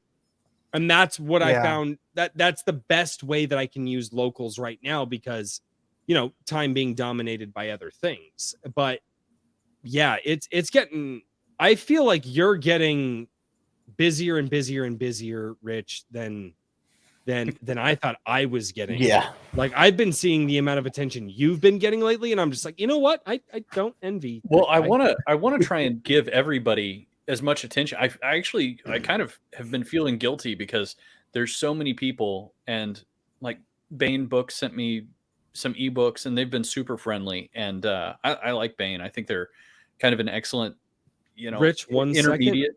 Frequency Studios for $2. How do I follow you guys on Gilded? I just dropped my Gilded server link down below. And from there, you can find Iron Age Media because he is also there and he can drop his link below, or you can send it to me however you want to do that.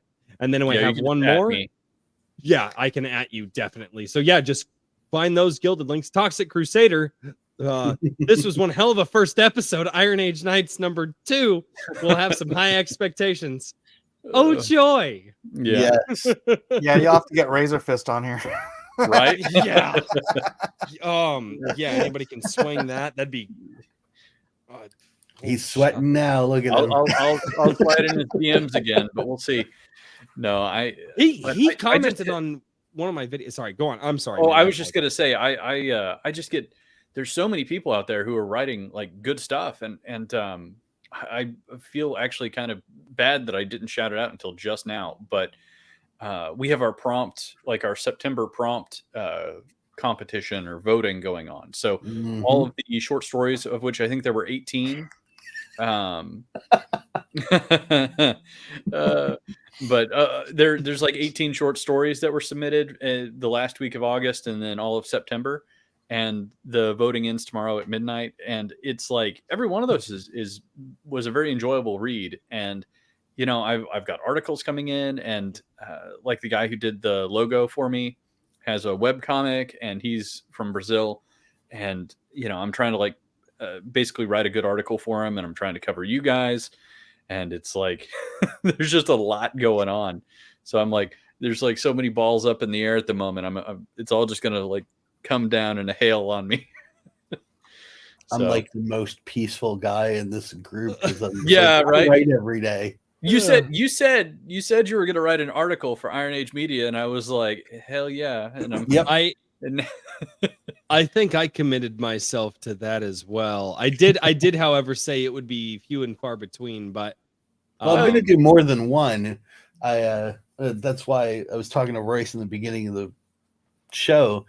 I started hardcore pushing through these last 2 weeks worth of prompts so that I could spend a couple of days writing a few articles for you to, you know, add to Iron Age Media and kind of tide over a little bit, give me some breathing room so I can get some more work done. Mm-hmm. So do you also have an aggregator for like articles related to Iron Age projects? No, it's all manual right now. Nobody uses RSS hardly, and it's very hard to find sites that are only Iron Age related, right? So that's no, but like particular articles. Like there were some articles, and I wrote them on Christian Toto, on Toto Hollywood. And Toto. Hollywood okay. and Toto. Yeah. I love Hollywood and Toto. I used to listen to him back when I was in Colorado. He used to be a regular guest once a week. Yeah, anytime I'm like, hey, I got an article idea, he's like, all right. So I've only done. No, he's great. Yeah, anybody Christian like Toto's that, I would love to have like affiliates and also, you know, I people can send that them don't the mind link me if you want. rehosting their content. That'd be great. Things like that. But yeah, I could send Ben Shapiro the link, but I don't think he'd come on. No, probably it's more that it's more the fact that I cannot believe the amount of attention this little channel has gotten. It's barely over 1,000 subscribers, which in the YouTube space is incredibly small still. It's massive compared to what it was 3 months ago. But 3 months ago, I never would have imagined that I would have had Shad or Mike or John on the channel, or have had Razor Fist comment on the channel, or have had, you know, Clownfish TV share the channel. Like, there's a lot of very, very big creators that have noticed and had participation in the channel that would not have guessed 3 months ago. well, I also think it's kind of interesting that there's a lot of like, you know, you go into a lot of creative spaces, and there's not as many like families, you know what I mean? And here we are. It's like I only have 2 kids. I'm like the low number of the you know what I mean? I only harder. Wait, Yeah. what's the middle? So- what's the middle school argument? I bet I could prove I had 6 more than you did. Yeah, right. But you know, it's I think that it really is kind of it's interesting. It sort of feeds into, not to get into politics, but I think that there is sort of a growing awareness amongst parents that, like, okay, there's actually some problems, and we can't just, you know, kind of like autopilot our kids, you know. Yeah. And that's definitely something that I've been feeling for a while. But I think it's growing beyond just sort of maybe the traditional spaces that like homeschooling has had, where it's maybe a more religious angle on things, which, um, of course, nothing wrong with that. But I would say a lot of the new homeschooling is obviously not religiously motivated. It's more There's- ideologically motivated. Yeah, since Yeah. COVID, Yeah. since COVID, and then people realize what kind of freaking absolute hellholes their local public schools are, and it's something I've realized compared. I went to public schools growing up. What a Mhm. phenomenal waste of time when you Yeah. have the amount of work you have to get done in any given day homeschooling, and you're like, well, that took an hour and a half. Why are my Yeah. kids at school for 8 hours being Mhm. indoctrinated? Oh, it's and incredible, isn't it? smoking pot behind the freaking bleachers, and We you have know. 4 kids, and it takes us 3 to 4 hours to get 4 children, and they're all younger, through an entire day's worth of curriculum. Mhm. Mhm. Why? How is that a thing? But you can't. Wait until they're on autopilot, dude, Mhm. and they're like, here's your list of homework, and they just do it. This one's a little No, rougher, they're but getting my- there. my My other oldest son, is already dude, he'll there. just sit down and get it done Mm-hmm. Mhm. My so that he oldest can play is there. games. You Yeah, know, we have been homeschooling since before COVID because for lack of a better term, I fucking hate the government. Anyway. Anyway, keep I'm them with on you. for $5 before I go on this rant. Iron Age Media, can you check James Craig work? He has some material. I'm not a fiction reader and didn't read it, but reach him if you can. Yeah, James Craig is in the Gilded, and I believe you're already in touch with him, maybe. Yeah, he's in my Gilded, and Mhm. he's sent some stuff in, and It's- yeah, I'm chatting with him, and he wants to come on and all that Yeah. jazz. So yeah, I've already going to talk to you about him, and we'll have- get some stuff up on the site. Oh, I want to pass this rule to you, Rich and Daniel, because you guys seem to be my co-hosts at this point, which I'm totally fine with that because thank you.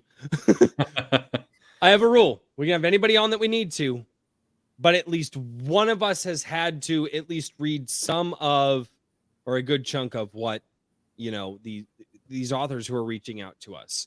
So if Daniel says, hey, I got a guy, I've been reading his stuff, it's really good, I've got questions, I can lead us into them, Yeah. I can definitely do that. I have a whole group on Discord. Yeah. That's my the only wife is like wanting to join that, by the way. Yeah, this is, but yeah, the homeschool thing, what you were saying with children, with parents wanting to get involved in what's going on with their kids, which is terrifying. That parents didn't want to. It didn't feel like parents wanted to do that for the last 20 years. My parents did. I mean, 50% of my schooling was homeschooling because my parents were like, no, your education is garbage and we can do it better. And they did do it better. I was raised in public school. I did that. I did a very, very poor private school. Very poor. I'm surprised they keep the lights on, but it was all it was, I think they took donations from some of the parents to help raise money, but it was a good education. We did. Let's see how old you guys are. Maybe none of you guys know this. Does anybody know the name the McGuffey Readers? Mhm. Oh, I don't recognize that one. no. Are Don't those, know are them? those like the Cliff's Notes? Nope. I can go get them. They are, I believe the last printed versions were in the 1940s, but they were books to teach children how to read, punctuate, and all that stuff. Wait. You actually still have them? I can go get them. Mm-hmm. My wife and I bought some for our kids because I said, "Hey, these That are blows incredible," my and mind, man. I can go get them. I will That's be right back. amazing. That is amazing. Yeah, I understand the psychological strain on parents because I was both a teacher and a parent of a student in public school, so I saw both sides of the equation, and it's a horror show. I mean, Yeah. I took my daughter out third grade. I took her out 3rd grade and enrolled her in a cyber school because I wasn't sure that I could devote enough time to homeschooling as a single parent. So Yeah, that would be that would be very difficult. Eclectic Readers, primer yep. through 6th revised editions. Huh.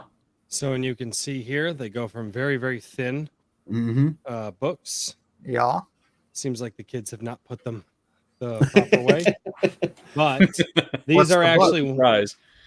but these are for obviously young children. This is for Yep. the youngest, Mhm.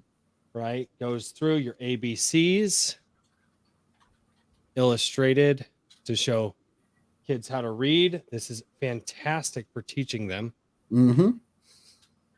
But yep, There's these And the also sheer that- amount of there's- lessons in that There's small also that box. that Yeah. drop off from your first kid down to your 5th kid, where you're like your first kid. I was literally teaching Elijah to read when he was 2.5 Mhm. because I'm like, I'm gonna make sure this kid knows everything before he goes into anything, blah blah blah.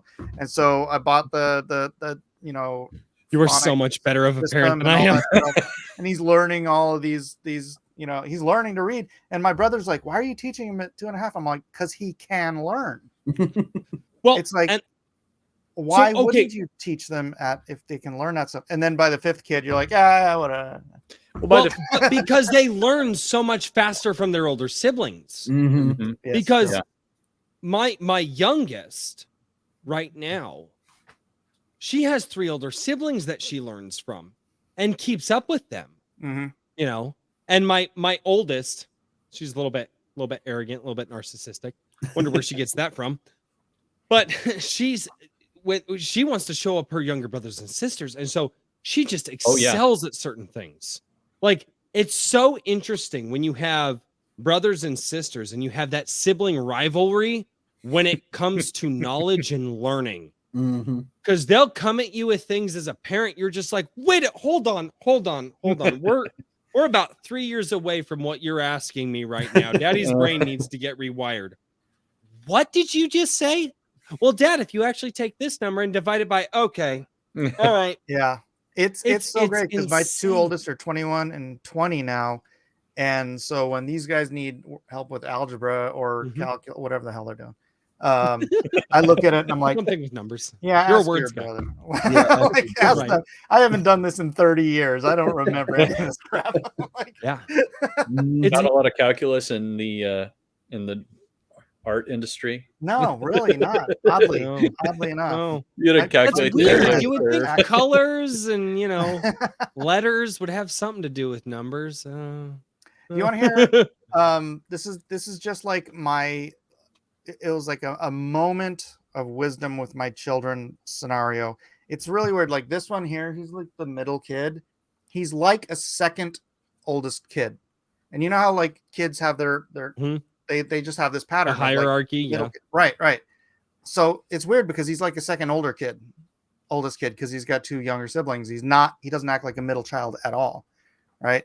And I think it was because after he was born, for a little while, my 2 older kids started acting up like crazy. Like I'd never seen them acting up and doing all this stuff before. And I just took them both outside and I sat them down on my lap and I just asked, because it just dawned on me. I'm like, are you acting like this because Isaac's getting all the attention? And they were both just like, Yeah. they were perfectly aware of what they were doing. Mhm. And I just explained to him, I'm like, look, when you were born, you got all the attention. When Eden was born, she got all the attention. Daniel got it. His turn. So when he's a little older, it'll all even out again. And okay. Yeah. And they're like, okay. And they Yeah. totally just stopped acting up. I said this in, I can't remember if it was a live stream or video, but I was like, man, kids, talk to children the way that you wish you were talked to as an adult. Yeah, they're not stupid. Absolutely. No, they're not. They're people. They're Mhm. just people. Mhm. And if you talk to children with respect, not necessarily the respect as an equal, but the respect as a person, right? Because I feel like if you talk to a child as a child, that's less than the respect of a person, if I can just qualify that. But if you just talk to children as if they're people and they are deserving of your time and not a nuisance to your time, the results that you're getting are incredible. The result. So my son, he's 9. Gets a lawn mowing job this last summer, right? I teach him hard work. I go out and I do all the edging and the trimming, and he just run the lawnmower. My wife calls me one day and she says, "You're going to be so proud of your son." And I was like, "Why?" And she goes, "Well, he told me something today." I'm like, "Okay."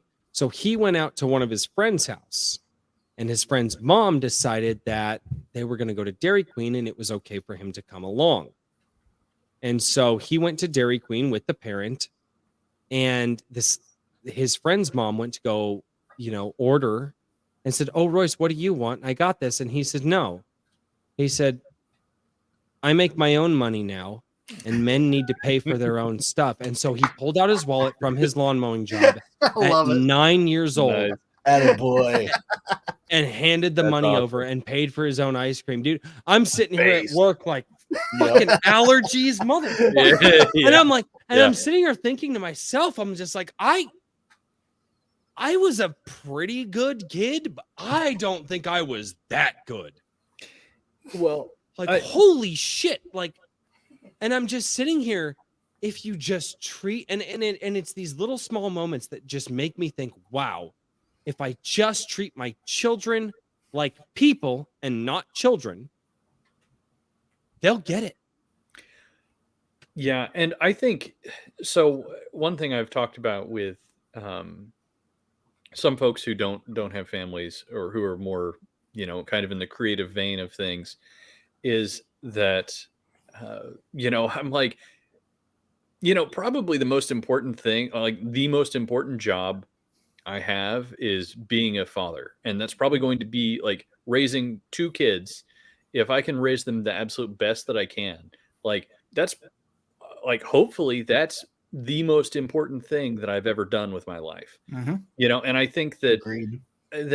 for all of the, like the creativity and the culture and everything else, like that is super important. And I want to do that. But at the end of the day, I really still think that with very rare exception, the most important thing any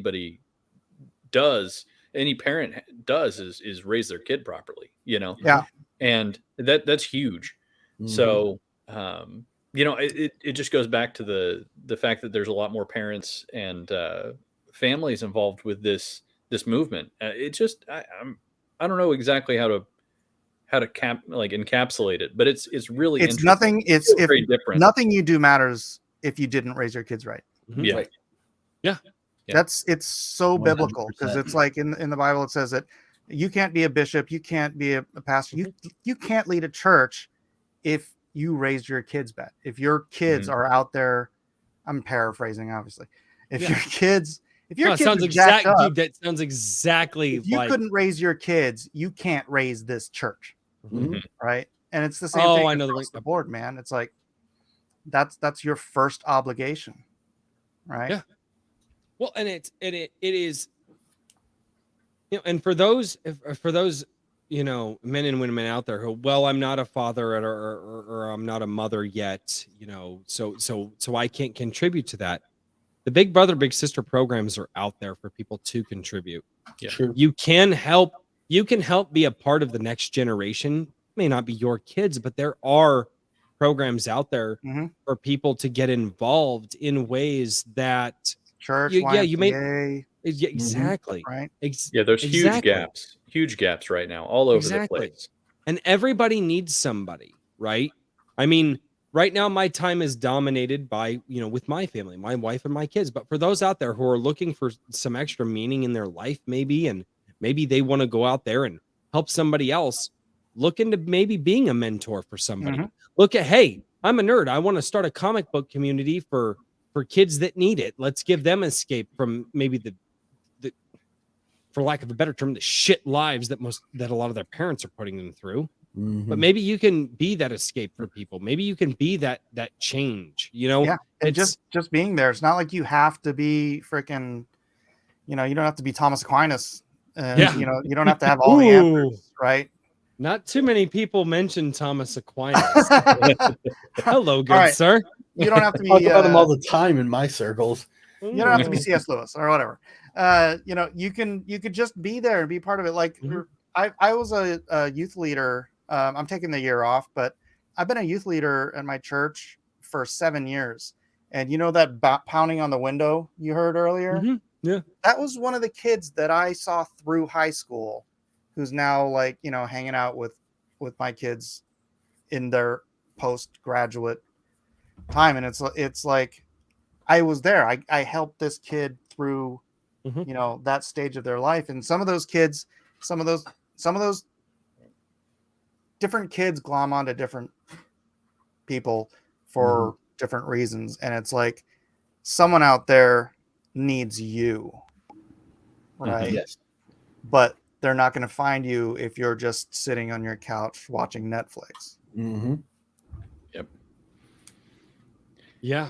No, I Thing I think tell you're aspiring absolutely right. authors all the time is somebody out there wants to read your story that you want to create, and they're never going to unless you put it down. All right.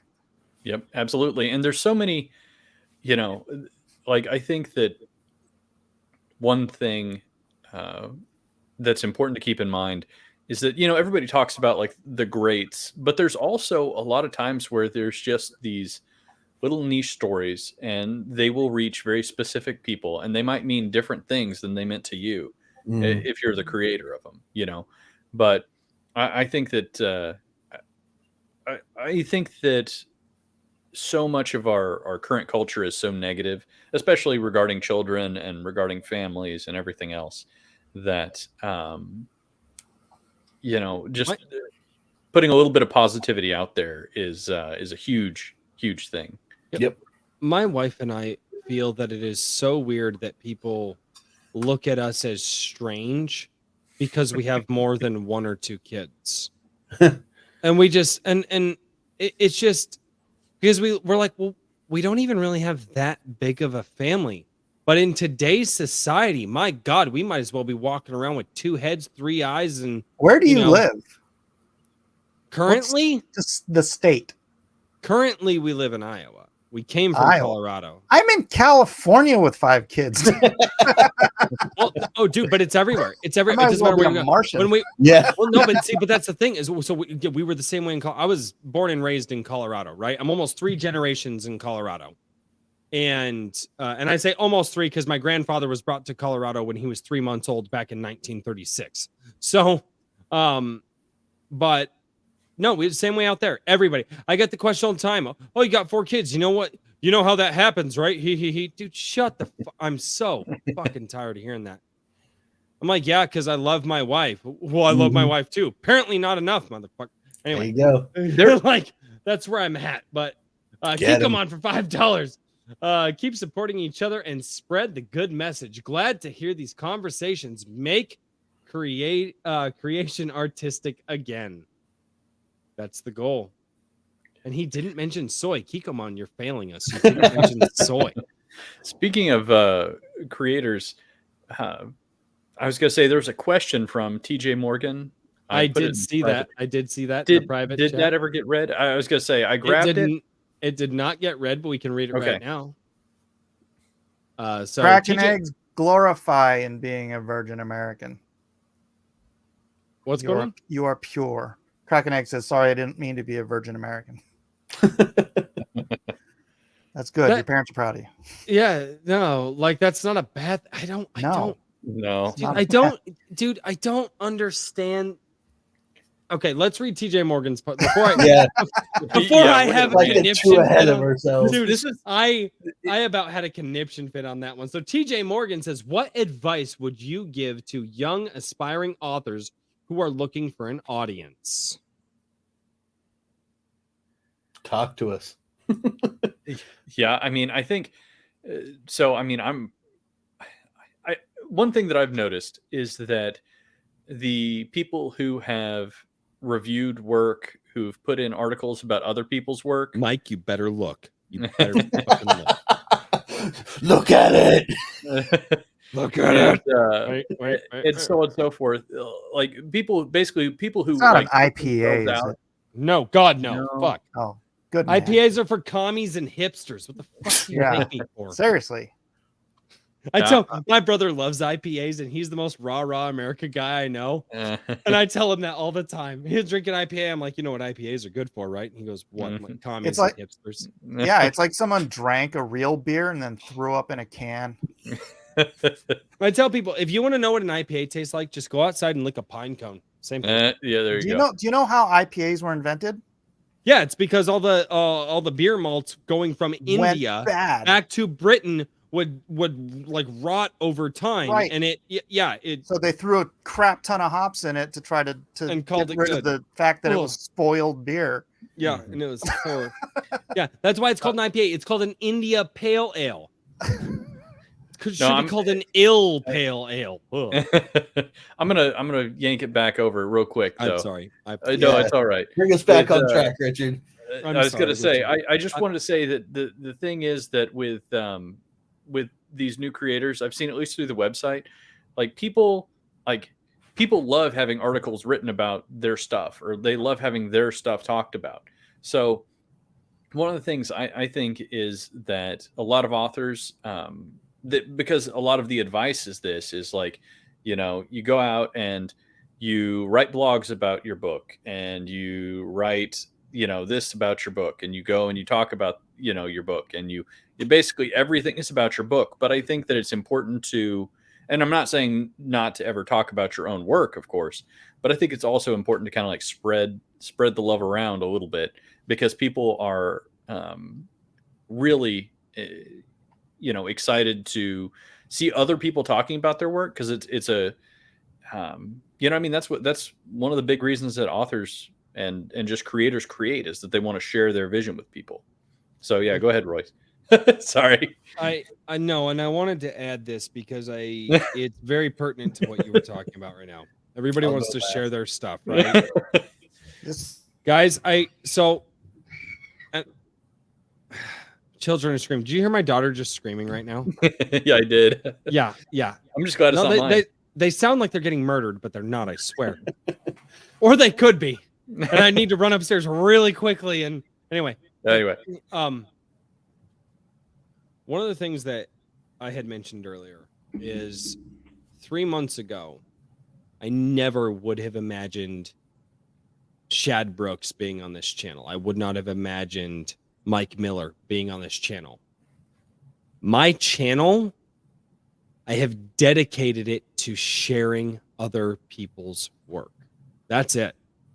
I don't care about sharing my stuff. I don't care about sharing my story or the music that I used to do. If people want to ask about it, they can. If people want to ask, you know, I'll shout out sometimes like, hey, I can do interviews because I've done interviews in the past on my old channel. If you want to go see what I used to do, here it is.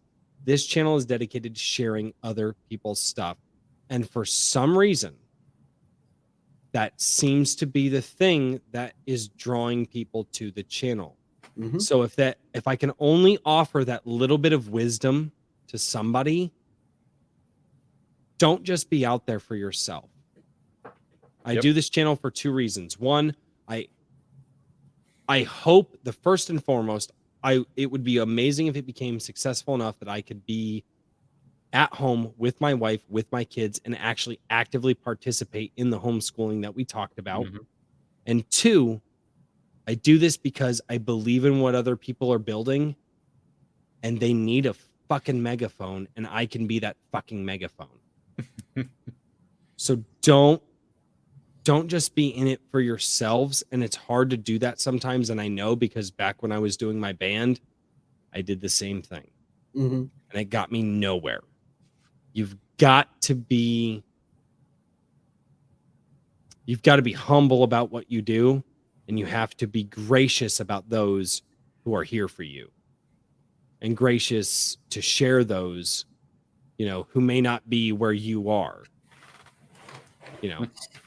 Yeah. And that's I just with what you were saying, I felt that fit in. Yeah, absolutely. I've been kind of racking my brain because I know that for writers, it is the hardest thing to get anybody to pay attention to your work because there's no artwork involved in what you're doing unless you're doing a comic book, in which case they're reading the words associated with the art, whatever it is. What happened with Jeff Potts there? I never read any of his stuff until he sent me to Amazon. I think it was Amazon, whatever. He sent me to an audio sample. This might have been on Audible. And I listened to the Audible sample of his work and I'm like, oh crap, I want to read this book. Mm-hmm. If you can hire somebody, it doesn't even have to be a professional guy, just somebody with a good voice, good cadence who can read vocally, make a Not YouTube me. video of somebody Nope. reading your Not me. book and put some associated or some kind of illustrations or pictures or a freaking sunset, who cares, whatever it is, and just be like, hey, do you want to try my book? And then send them that audio. And they can just sit there while they're washing the dishes or freaking mowing the lawn or whatever. Not mowing the lawn, whatever. No bullshit. Mowing lawn. I throw my earbuds mowing in. the lawn. There you go. That is, there you go. I am not even screwing with you. That is like one of the most perfect time. It's winter time now, so I can't do it. But that's one of the most perfect times to listen to something because you don't want to listen to the lawnmower. So you put your earbuds in, you turn the phone up a little bit, and you just listen and you just go. Yeah. But yeah, you give somebody 5 to 10 minutes of your book, and if it's good, if it's crap, they won't read it. But if it's good, they'll be like, oh man, I want to read this book. So I think that's probably a good way to get people to actually pay attention, because just sticking a block of text in front of somebody is a very difficult way to get them. Yeah, that's great advice. I hadn't even thought about something like that. Yeah, May I interject for just a second, guys?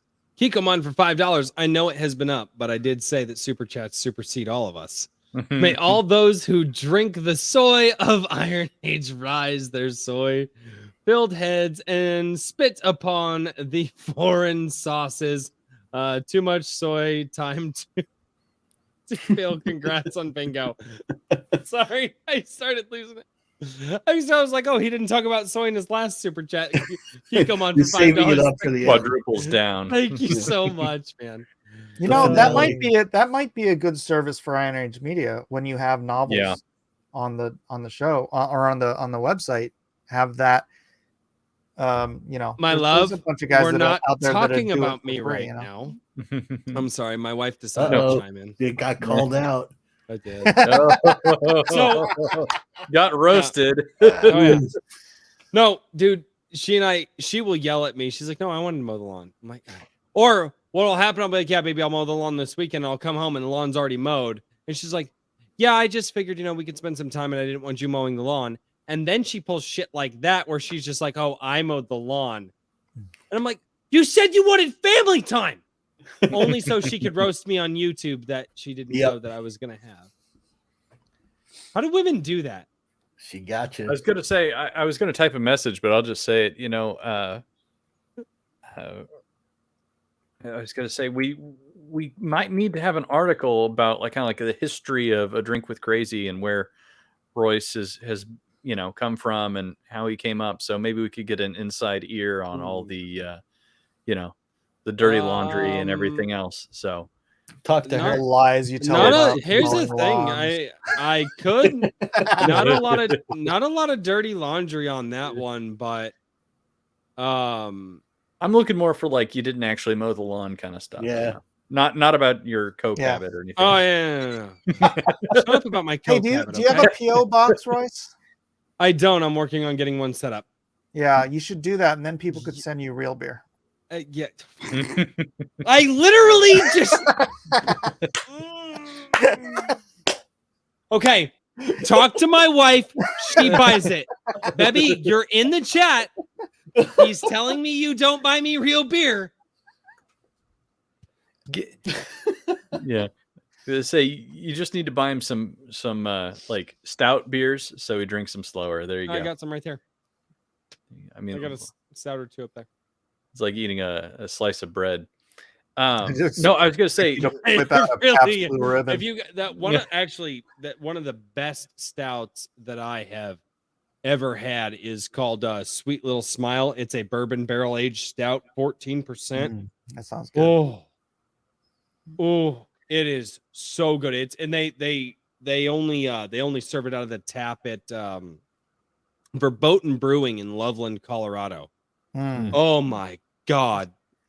I had a oh chocolate coffee stout one time that was just amazing. Are you a can't stout? do coffee Are you- stouts? I I don't know love why. stouts, Okay. Or chocolate stouts. I don't know. I just don't. They don't do it for me. Samuel Smith's oatmeal stout.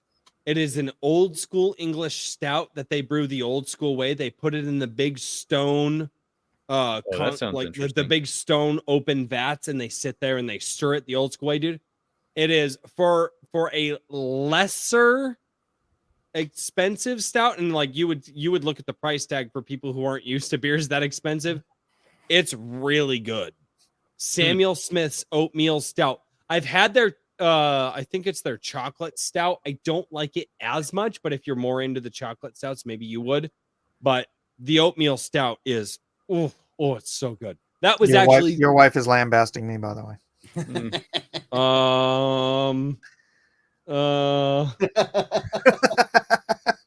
Get him. I'm gonna tell you right now, dude.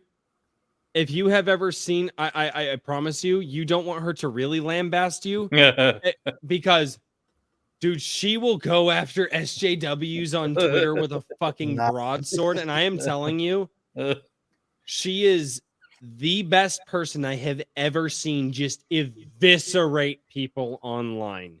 Awesome. So, and what's so funny too is she agrees with all the stuff we're saying, right? This entire arm is sleeved up. She wears, she goes and she cuts up and like she bleach dyes her shirt. This arm is dedicated to family, and then this arm is dedicated to Iron Maiden. Like she has had her hair every different kind of color. She's got gauged earrings. She's a big titty goth girl. Let's not bury the lead here. She is totally opposite of what you would think. She calls me the other day because we got screwed over by the state of Colorado with a title thing with our cars, so we couldn't get license plates here in Iowa. Iowa tells us how expensive they are. She calls me and she goes, "Fuck these government motherfuckers. I don't want to give them money." And she's crying. She's like, "I hate them so much. These are games that they're playing. I don't want to give these government assholes more of our money. Fuck these people." And she looks exactly like the type of person that would not say that. And I love her for it. It's amazing. She sounds like my niece. Oh, that's awesome. Oh, congratulations to her, to your niece, for breaking stereotypes, because that's fucking important. It really is. That's great. I was gonna say, Mike, I'm gonna start doing more prompts in November, I think. Yeah, I know. I saw that one. Hi, babe. Oh, hey, babe, man. did you miss Shad on my channel when I told you that Shadiversity was here? You need to just admit defeat. Yeah. I'm done. Back away slowly, Royce. Back away slowly. No, no, that's no. But I think in November, if text prompts are good for the artistic side of things, I'll give it a whirl, and then I think I might also set up like small reading sections. So if there's this one's probably going to be a little bit more of a reach in terms of getting people, but letting people do some short readings and things like that. And wait. Do I have to ask this question? So do you mean, as in short readings, are you opening up a section for artists, for novelists or comic book artists to share short sections of their book as a way to hook people in? That's not a bad idea, but no, Okay. not right now. I was thinking about prompts, like explicitly just prompts. So sorry, like, porn bots everywhere. Hey, that's we're in the big times now. Yeah. There's like 6 of them. Give me a minute. Yeah. I think after you hit the 3 good hour Lord. mark, Anyway, but don't they know this is a dad tube stream now? After Shad left, we just turned into dad tube. Hey, before you but- get back on your point, I'm totally gonna side rail you. You doing the text prompts. So when you said you were using Mid Journey, Mhm. are you creating images and then it's the image that people are writing from? Yes, yes. Right. Okay. Now I Yeah. understand. Yeah. And so, have image text or image prompt for the short stories, have a text prompt for the Art. artists, and then maybe have like a short reading. And I could, what I would probably do is I would reach out to various indie authors and say, hey, can you send me a nice 200 to 300 word section of your book, please? And let some people do, well, maybe I don't know. I don't know I would have to time out what an appropriate length would be, but have people send in SoundCloud links for their readings of these various things. Because, like, really, what I want to do is I want to start this churn of creative people interacting with each other. Because I already see people like Daniel submitted a prompt or put something in for every prompt that I've had, and it's been really interesting. And it's kind of one of these things where I'm like, well, some of these prompts, like some of these submissions, I'm starting to think I have so many of them that it's almost inevitable that we're going to eventually turn it into an annual collection or a quarterly or something like that. But then other ones where there's so many of these stories, I'm like, well, they need to take their thing and put it into a Thank you, Ram. they're separate. Good night, Ram. Have a Good good night. one. Night, Ram. But they just need to like, you should make a compendium of the chroniclers and everything else and turn them into, like, short stories and like a collection and things like that.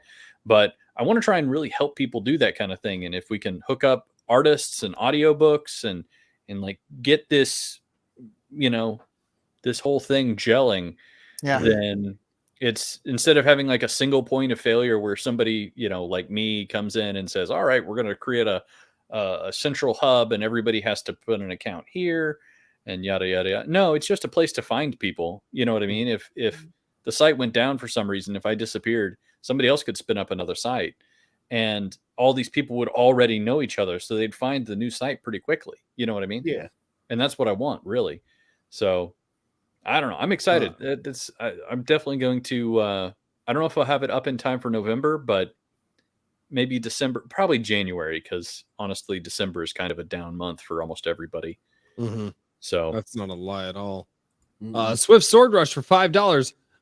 Richard could always have a short reading for the prompt winner. That's an excellent idea. We're gonna have 2 prompt winners, so that would take us, take care of us for at least 2 of those. And then if I didn't start it until January, I would have a total of, I guess, 8 ready to go. So that'd take us through the first 2 months of it, and by then it would probably have kind of a life of its own. So that's an excellent idea, actually. Yeah, there's a lot you can do long term with that sort of a system. So yeah, I'm just gonna, I don't know, I'm spitballing it. By the time January rolls around, I'm hoping to have like a live version of the site. Royce was talking to me about setting up a locals, and I'm like, I set it up, but I haven't shielded it anywhere. And what's your locals? I think it's Iron Age Media. It's Iron Age _media at locals. All right, hold on. I need to check it. Hold on, let me check and figure out what my locals is. I was like, hey guys, come on, chill your stuff, and people are just like, I haven't set it up yet, but I went ahead and bought an ENS and a tag on Cardano so that I can do some crypto donations through that as well. Yeah, well, it should be Iron Age something .locals. It's Iron Age _media. Cardano, seriously? Yes. Haven't you learned yet? Iron Age _ Nope, not yet. Cardano, the test of patience. It is a test of patience. It's true. All right. I'm just bad at shilling my own work. I was gonna say, man, yeah, You have cranked out such an enormous number of prompts. Like I really I'm wanna trying to see win the prompt thing by sheer mass. volume. Yeah. I almost think it kind of hurts because it's like looking at the voting. It's like, there's a couple different ones, and I've already decided that if there's a tie and the person has submitted another prompt, and like if each of Send them me has the link in the more private prompts, chat, it's please. total. Oh, I already sent. I stuck it in chat. It actually can't believe it allowed me to put it in chat. Is it really there? I'm actually stunned. Are you a mod? I don't think so. He Unless shouldn't be. I didn't make him a mod. I don't have a can. little wrench. Oh by my wait, name. hey, that's a really good. Hey, thank you for that. I should probably make my co-host a fucking mod. Oh yeah. I'm just saying. I wasn't even So, thinking Richard, about that. the only way I We're can remember your professionals. name, We know what we're doing. we know exactly what we're doing. The only Mhm. way I can remember your name, Richard, is as long as I think fat guy in a little coat. That's I've never I heard that fucking- before. Nobody's ever said that to me before. Royce, your I- wife is straight emasculating you. oh, I'm sure she is. Oh shit. Oh, dude, if you think this is bad, wait till you see her go after SJWs. Yeah, nothing's there. You shouldn't. Don't subscribe to my locals yet. Well, I mean, you can. If you No, want don't to, subscribe to his fucking local. Why are you anti-shilling for but- you? Well, I don't have any content yet. I feel I bad. don't have any content I yet. tried dude. to. I tried to do an intro You're video. on the channel. What was do you mean you awful. don't have content yet? You're here. Yeah, that's a Yeah, whole You have a nother level, Richard. website. I need to have like an exclusive. I'll get the app, and oh my lord, I didn't realize how late it was. Anyway, but Oh yeah, no, we've been going for a while because we're Geez, all this time absolutely flew. insane. 3.5 hours from the Yeah. timer in the corner. So Iron Oh, Age yeah, I didn't Media see doesn't that. have any content yet at all. He Well, there's no you know. content. I mean, But boy, no content. I at mostly all. got suckers to write that for me. So Yeah. no content. No, none of the prom. Um, Oh, hey, what's that? No. well, Yeah, I no promise content. I will. All right. So Richard, just say- hold on. I'll post Give a me foot pic just tomorrow if that helps anything. if just give me a second. Ladies and gentlemen, check out ironagemedia.locals.com in order to support this man in his ability to fight the mainstream media. His goal here is to promote the Iron Age creators through all forms, such as comics, novels, and other forms like visual media, which are coming out very soon. Make sure to join his prompts. Make sure to keep up with his posts. Make sure to support him over there so that way he can keep ironage.media growing forevermore. Thank you so much. So are Thank you you, leaving sir. this on the screen so she doesn't say anything worse? My wife knows she can say whatever she And will, I'm sure. She hasn't said anything worse yet, but she will. I don't give a damn. I like her already. Oh, dude. You gotta come over. You gotta come over when she makes when she decides to do gumbo day. Oh, dude, she makes a Oh. killer gumbo. Oh, I love gumbo, but I can't eat You- shellfish anymore. Tell she you what, Does she she make you can what? do a non-shellfish gumbo. She does, dude. She does this fucking killer catfish and chicken gumbo. Catfish, chicken, and sausage gumbo. Oh, Is she from NOLA? no, she is not. But I told her flat out. I was like, because she was like, oh, I want to learn how to cook food. I was like, baby, you need to find it whatever food you want to learn how to cook. Find some grandma from that culture and figure out how to. And my wife will call me. She goes, hey, baby, you're gonna love dinner. I'm like, why? She goes, I found this YouTube video. I don't have a fucking clue what language this old lady is speaking, but they put subtitles up, and dude, and it's killer. Well, I tell it because those are the ladies that always cook the best food, right? Yeah. You get the abuelitas from Mexico, the grandmas from Italy. Oh my god, you get those old Southern grandmas. Oh, the ones that will whoop your ass if you're in their kitchen while they're trying to cook. Oh, and it's the best food on the planet. Oh, that's so funny. I used to live in a house here in San Diego. It was a duplex, right? So the apartment on the middle was exactly the same as the apartment on top, and it was built by this Italian family because in the basement there was one little studio apartment, but what it originally was the kitchen where the grandmother stayed all day long cooking. Wow. Dude. Dude. All right. So my wife, Richard, who's your favorite little rascal?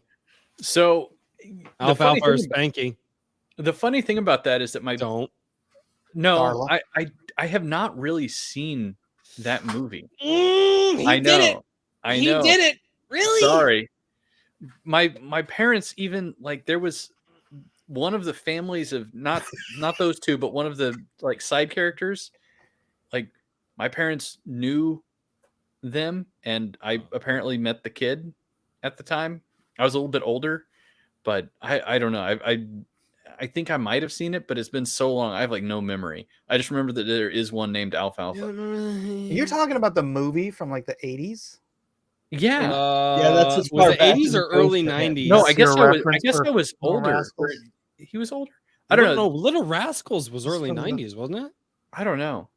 Oh my god. Holy fuck, we're dating the fuck out of ourselves. All of us are going, shit, how old am All I I'm right now? thinking about is the old show. Yeah. I just remember. Well, it was a movie, wasn't it? I thought it was a movie. No, it was a movie too. Okay. That's what my wife Yeah. is referencing. There was a movie. There's a remake of of the old 94. show. Yeah. Yeah. Oh, is this shit. really the only Little Rascals you guys are familiar with? This is the Little Rascals. Good grief. Oh shit.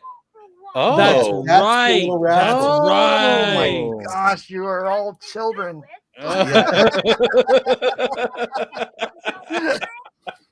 we were like, That's oh, we're my dating baby. ourselves, and then Spanky, we're accidentally roasting Alfalfa. Mike over here. Oh, I'm good with it. Mike's been This roasting is what me all I night. grew up Fuck Mike. watching. Reruns love- of the Little Rascals and Same here. Three Stooges and Okay, that's So funny. my children, so we have the like the Pluto TV or whatever the fuck the free thing is on the Roku TV. Mm, My children love the original Addams Family. yep. It's still in black and white. Oh my god, Mhm. dude! And I just sit there, dude. I will, Da-na-na-na. dude. Da-na-na-na. Mhm. Oh, I love it. That and the Andy Griffith Show I could watch all day. Oh man, I I was love devastated to learn that Andy Griffith was a freaking communist. Unfortunate, but yeah. what? Yeah. Yeah. No, Yes. are you fucking serious? Yes. Mhm. Fuck no! Why are you I know. doing that Doesn't to it just me? ruin your whole childhood? Yeah, Like, it's so sad. Are you Andy Griffith is a fucking commie? Oh man, yeah, You it's can go to sad. bed, buddy. don't use that word, son. They By the way, Use no more comic. Andy my Griffith. my Not the other my one. wife and I have rules about certain words, and certain words are allowed to be said at home, and certain words are not allowed to be said in the outside world because words are word, and unless you're using them in a hateful connotation, words are just words. You know what else is just words? What? The Constitution. Mm. We're taking a turn. We're taking a turn here. Mm. Look at those. Well, Look at hold those on. faces. No, wait, hold on. This way. There we go. I just did that crane kick. Yeah, I'm just like trying to figure out which way I'm actually going here based on the We're taking a turn. feel No, like I Johnny hear you. Are you are you familiar with Michael Malice at all? Oh yeah. Oh yeah. Okay. Yeah. So yeah. He contacted me once to do his comic book, but Oh. then I quit Twitter and I haven't reconnected with him, and I don't Oh, have time man. anyways. He has a comic book? I had no idea. He was going to do a comic book. He was talking about it on Tim Pool, and Yeah. and we were already connected on Twitter. So Oh man. I remember that actually. I don't know if he ever said that he contacted you at all, but I do remember that. No, I might have contacted him. Whatever, we were already contacted. either we way. were already connected. Yeah. No, and no, it's funny you say because I get into the whole like, I love what the Constitution stands for. Hell, I have the first page of the Constitution and the Declaration hanging up in my living room. But also I recognize that, it being words, that is just a philosophy. And it's, it goes back to Nietzsche and what he was describing when he said, God is dead. and who are we but the most murderous murderers of all? There is, and Wasn't Nietzsche a nihilist? technically the father of nihilism. Mm. who you Although almost that the nihilism colloquially hadn't been termed yet, but most people off of the readings, but Nietzsche's point was when he said that God was dead, he wasn't saying God was dead. He was an atheist. He was saying in that the idea of the morality that we follow is not being followed, and thusly by us constantly violating this thing that we say is morality, we have murdered God in society. So God is dead, and we have killed him. And who are we but the most murderous murderers of all, right? We're the one. If God is dead, it's only because we in society stopped paying attention to him and have killed him in our society, which was his point. Not because he was some greatly religious man or anything of that nature, but if the Constitution is just words on a paper, it's only because those people believe that those ideals are simply just words on a paper. Mm-hmm. Right. I don't know if you took my meaning when I said that. I don't know if I did either. I have not read the ABV on any of these beers that I've had this evening, and I'm starting to wonder if I should. I mean, I'm a free speech absolutist. People can say or talk however they want to, but I'm a Christian, and I believe that the Bible speaks against using I don't want to quote scripture, but essentially just out of the mouth flows the overflow of the heart, right? Mm-hmm. And so Thank you so much, James Esperanza. If you're speaking in terms and you're trying to reflect Christ in your life, and again, I don't know what the religious faith or your personal relationship with God is, or anybody here. I'm just saying for me, Catholic, yeah. I try to reflect Christ as much as I want, as much as I possibly can. I fail miserably, constantly. I'm sure I've done on this show. But it's one of the things.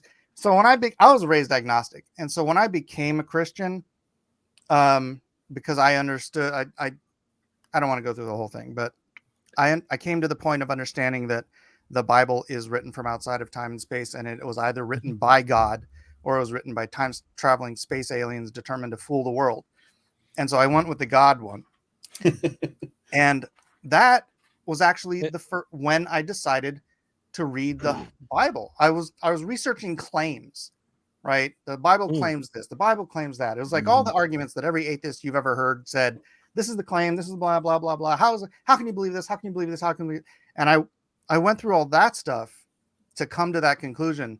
And then I read the Bible. And as I started going through the Bible, there were little things in there, little rules, little things that I'm like, oh, okay, I can't get drunk anymore. Oh, okay, I can't fornicate anymore. Oh, okay, I can't do this. Okay. Oh, and I got to a point, and I don't remember where it was, about using essentially foul language. And I was like, that's going to be the hardest one to break. Because the F word was literally like, I grew up in San Jose. It was just every other word. And so it took me probably 3 years to really stop swearing. It was a really long process. But yeah, that's why you do whatever you want. I'm just saying it's no, words. No. And words are words, but words are what move the world. And and that's why I said earlier, language is upstream of culture. Well, because of what you just said. Yeah. Well, and I also think that there's definitely, when the culture and the language align, let's say, so like the words align, there's like a great deal of meaning and value there. the thing is that if you have a misalignment between those two things, which is what I think we have right now, Yeah. then it doesn't, if you don't have the culture to back up those words, Mhm. then it doesn't mean anything, Benjamin Franklin. And so, that's why I think you're seeing such a energy here, is because, the Iron Age, at least the ethos, as like Razorfist described it, is that the ethos is there. Like, people still want to return to good storytelling, to return to, at least, maybe not everybody's going to be like wholesome family values all the time, but at least return to some kind of semblance of rationality and more traditional values, even if those are maybe not the best that we might just like determine as, like, say, Christians or something. Well, but But anything better than what we have now yeah, is exactly. better. It's like It- it- the current culture is just anti-human Okay. in a lot of ways. So It's anti-family, it's anti all sorts of things, if I may inject something kind of very personal, so my wife, who you've seen roast me multiple times this evening, has been very involved in the pro-life movement for many years, and Awesome. on several occasions she has gotten paid to go and speak at certain events. My wife is an atheist. I am a traditional Catholic. My wife will go hard at people who try to go against Catholicism on Twitter.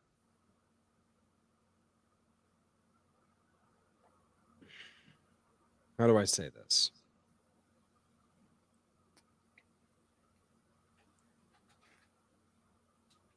It's not that necessarily people have to believe in traditional values, right? It's not that they have to be Christian. It's that people have to see what's happening now and just stop and go, I'm not going to go that way, and just start walking in the opposite direction.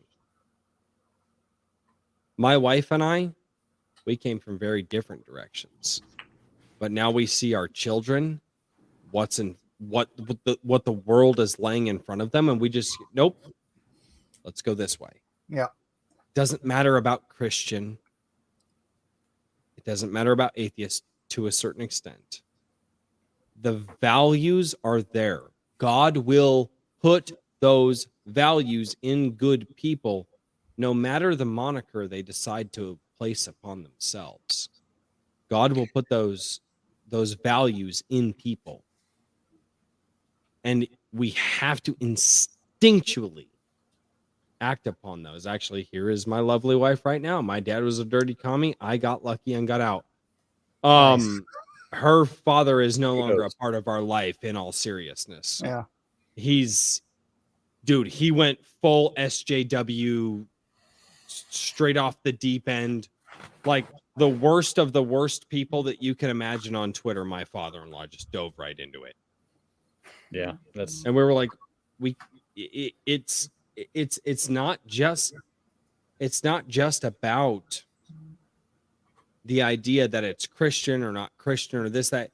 It's what I talked about. We can all run in the same direction. If we don't like where we're at, we can all run. We may all have different finish lines, but we can all start running in the same direction. And some of us may stop before the others do, but we can all do that. And that helps the entirety of society, in my personal opinion. Sure.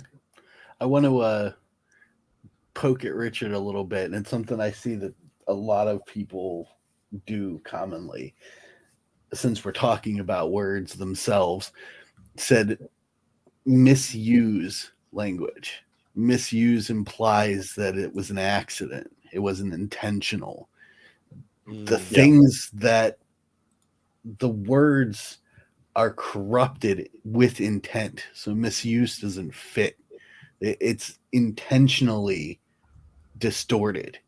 Yeah. No, I would agree with you there. That's good. Mhm. And, I actually think that I was talking about the importance of linguistics and things like that, because I had somebody talking to me about parallel economies earlier today. And they were saying, I want to be involved with creating a parallel economy and everything else. And I'm like, I'm not saying that that's not good, but I almost don't want to even frame it that way. You know what I mean? It's like, I don't want to say alternative media and the mainstream media. I want to say legacy media and new media.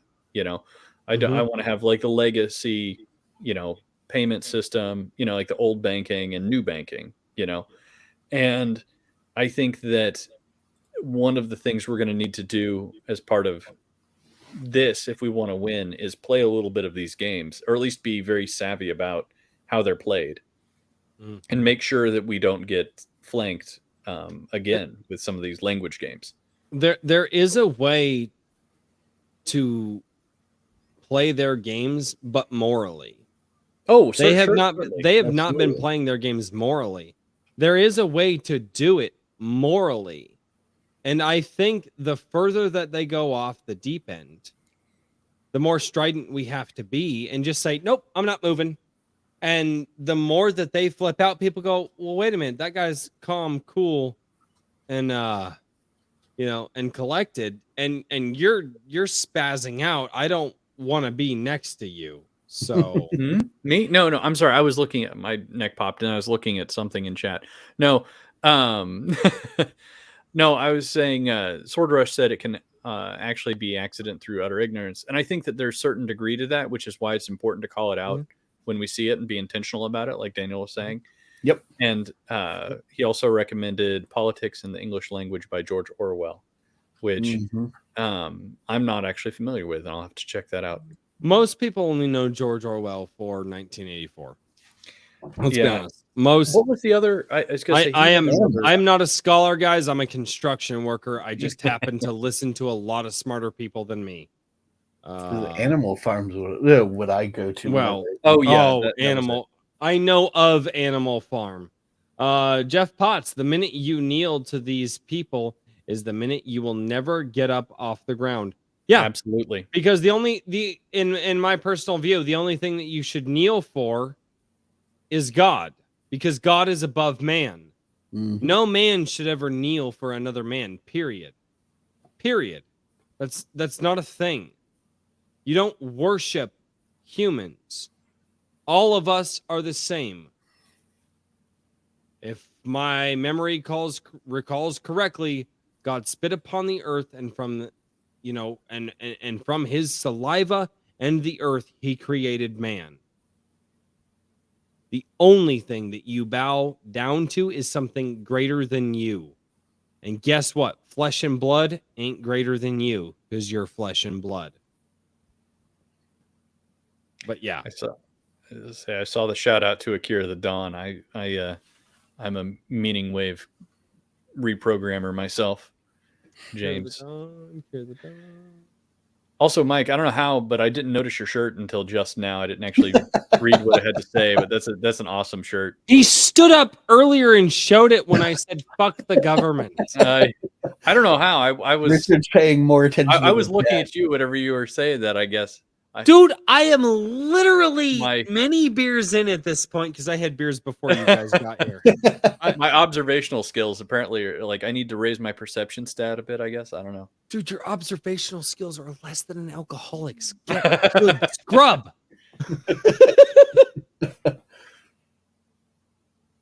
I'm just watching people materialize in and out of the background. Yep. Yeah. The first time that happened, I was like, and then like the second or third, oh, it's a green screen, I guess. Yeah. It's a good green. It's a damn good green screen. It's actually a really. I have a giant green screen against my back wall, and you paid some high dollar money for it though, because it's really good. Like no, it doesn't. My son bought it for me for Christmas one year. Oh, so good job. Couldn't have been that expensive. I just started get green sheets and just hang them. Whatever. You don't have to. They've got to be a certain color though. It gets a little rough if you don't have the right color of green.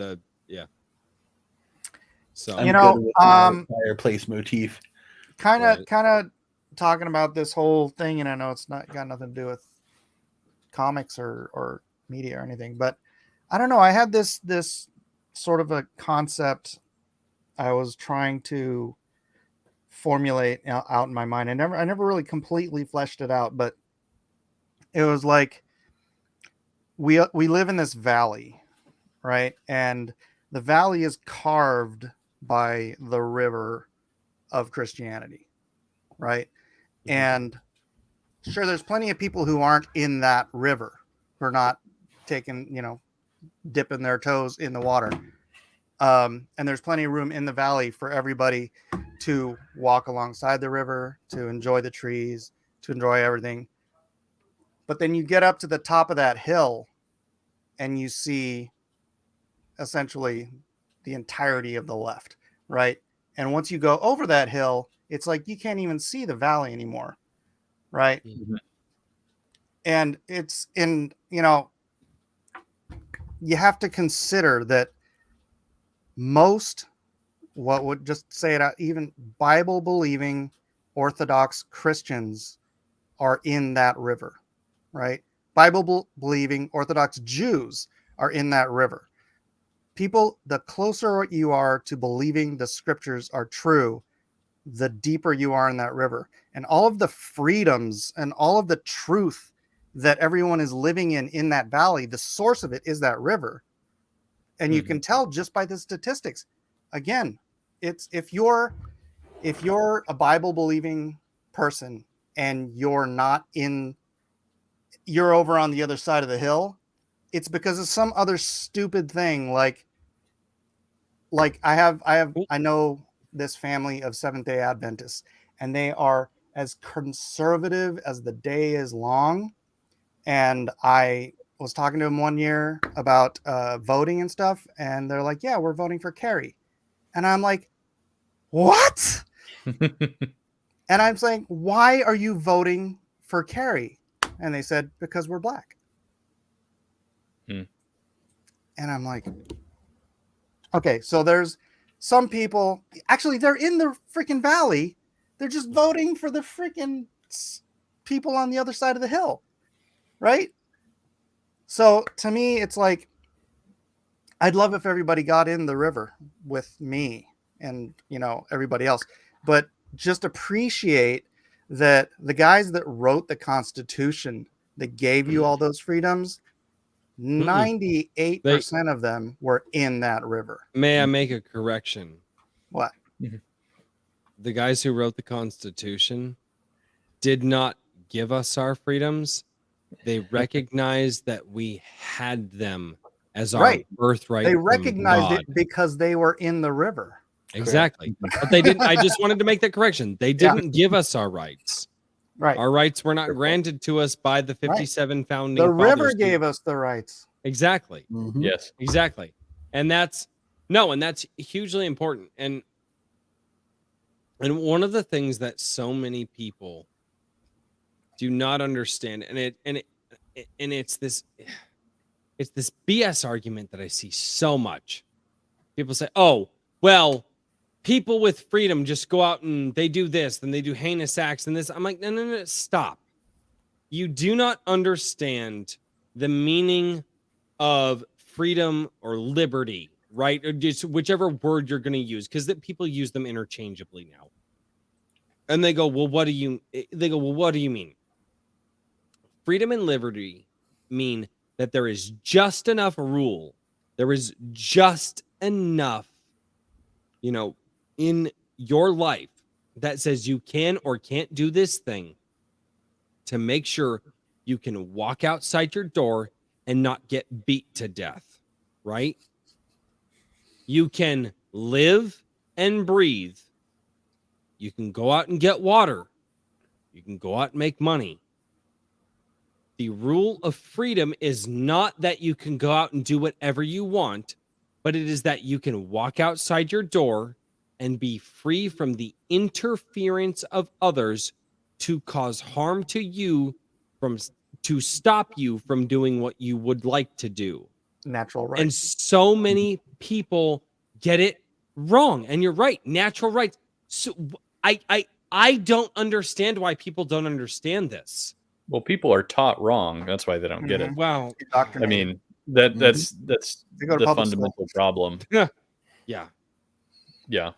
Yeah. Hey guys, I I'm enjoying this, but I think my wife issued like a formal declaration that I need to It's only Yeah, 4 wrap hours. it up. Yeah, we're just shy of the Yeah, 4 hour it's mark. So- yeah, it's only midnight. All right. So let's But- wrap up here. I'm going to do this first. My wife is making fun of me again. Runner is my Runner Airsoft channel that I did for 4 years. Runner having an OnlyFans, but it's just him reading the Constitution in a 90s sipping scotch. Oh, that sounds wonderful. Better than a lot All of the right. content on there, right?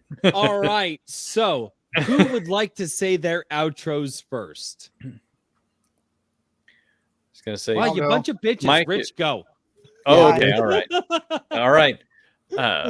IronAge.media, check it out. We have new articles Monday, Tuesday, and Thursday, and prompts for short stories currently, and that'll be expanding soon. That'll be on Wednesday, and news and short story voting and that kind of thing on Friday, as well as this.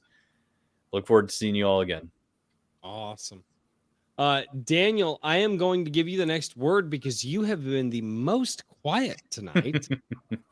Oh, I've just been cracking jokes. That's all. There you go.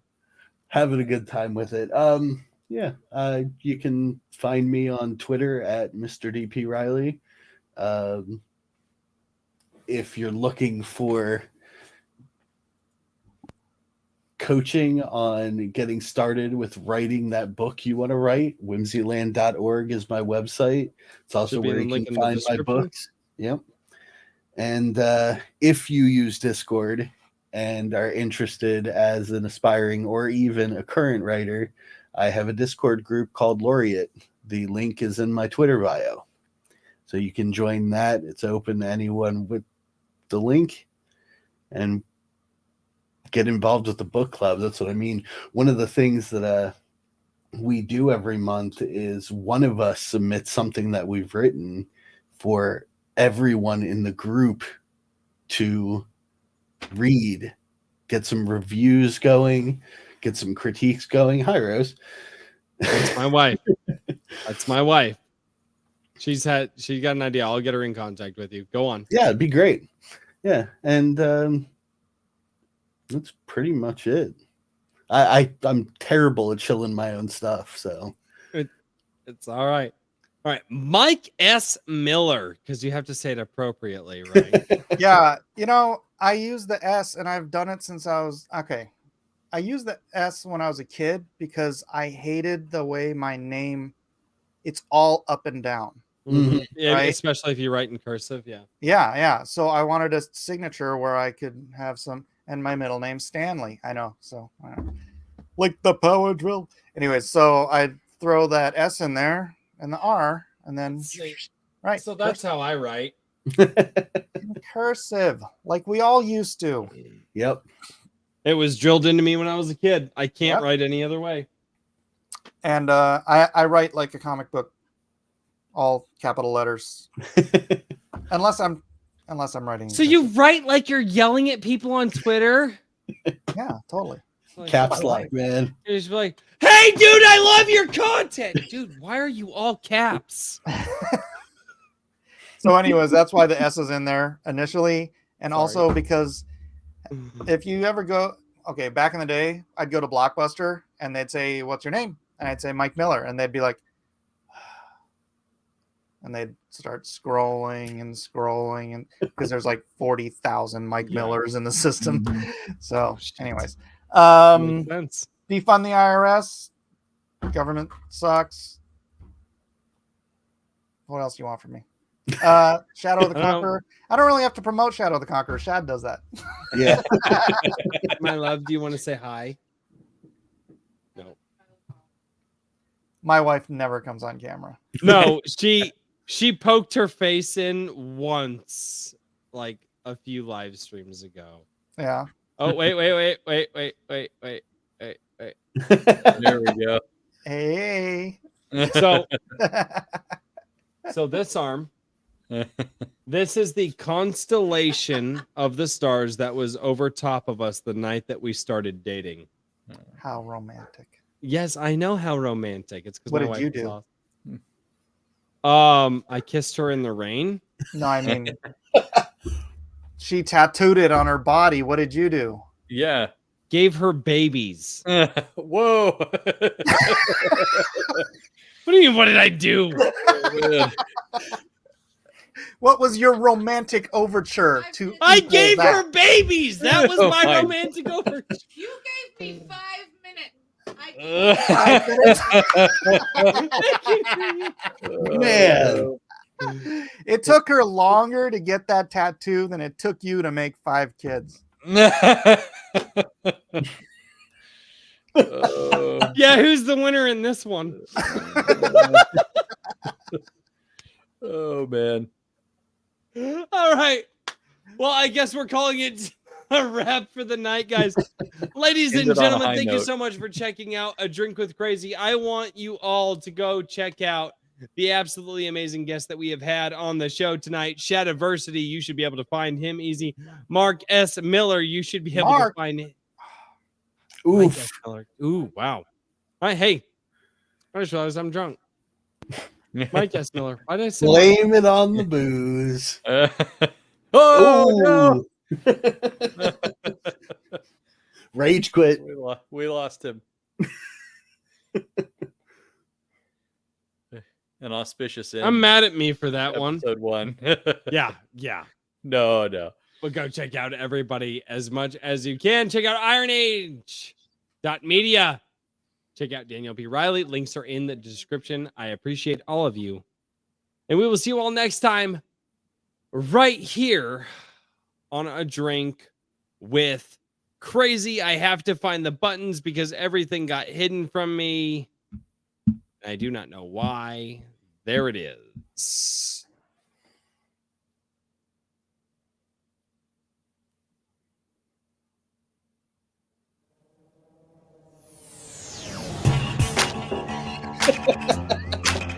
Get back to the outro. Nice. I'm good with it.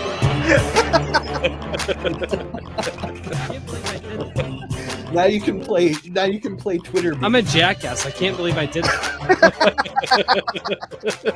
Perfect ending. Perfect ending to the first episode there. All right, guys. Thank you so much. Yeah. Mike, I'm sorry. You've been so awesome, and I You can called you take that Mark. off.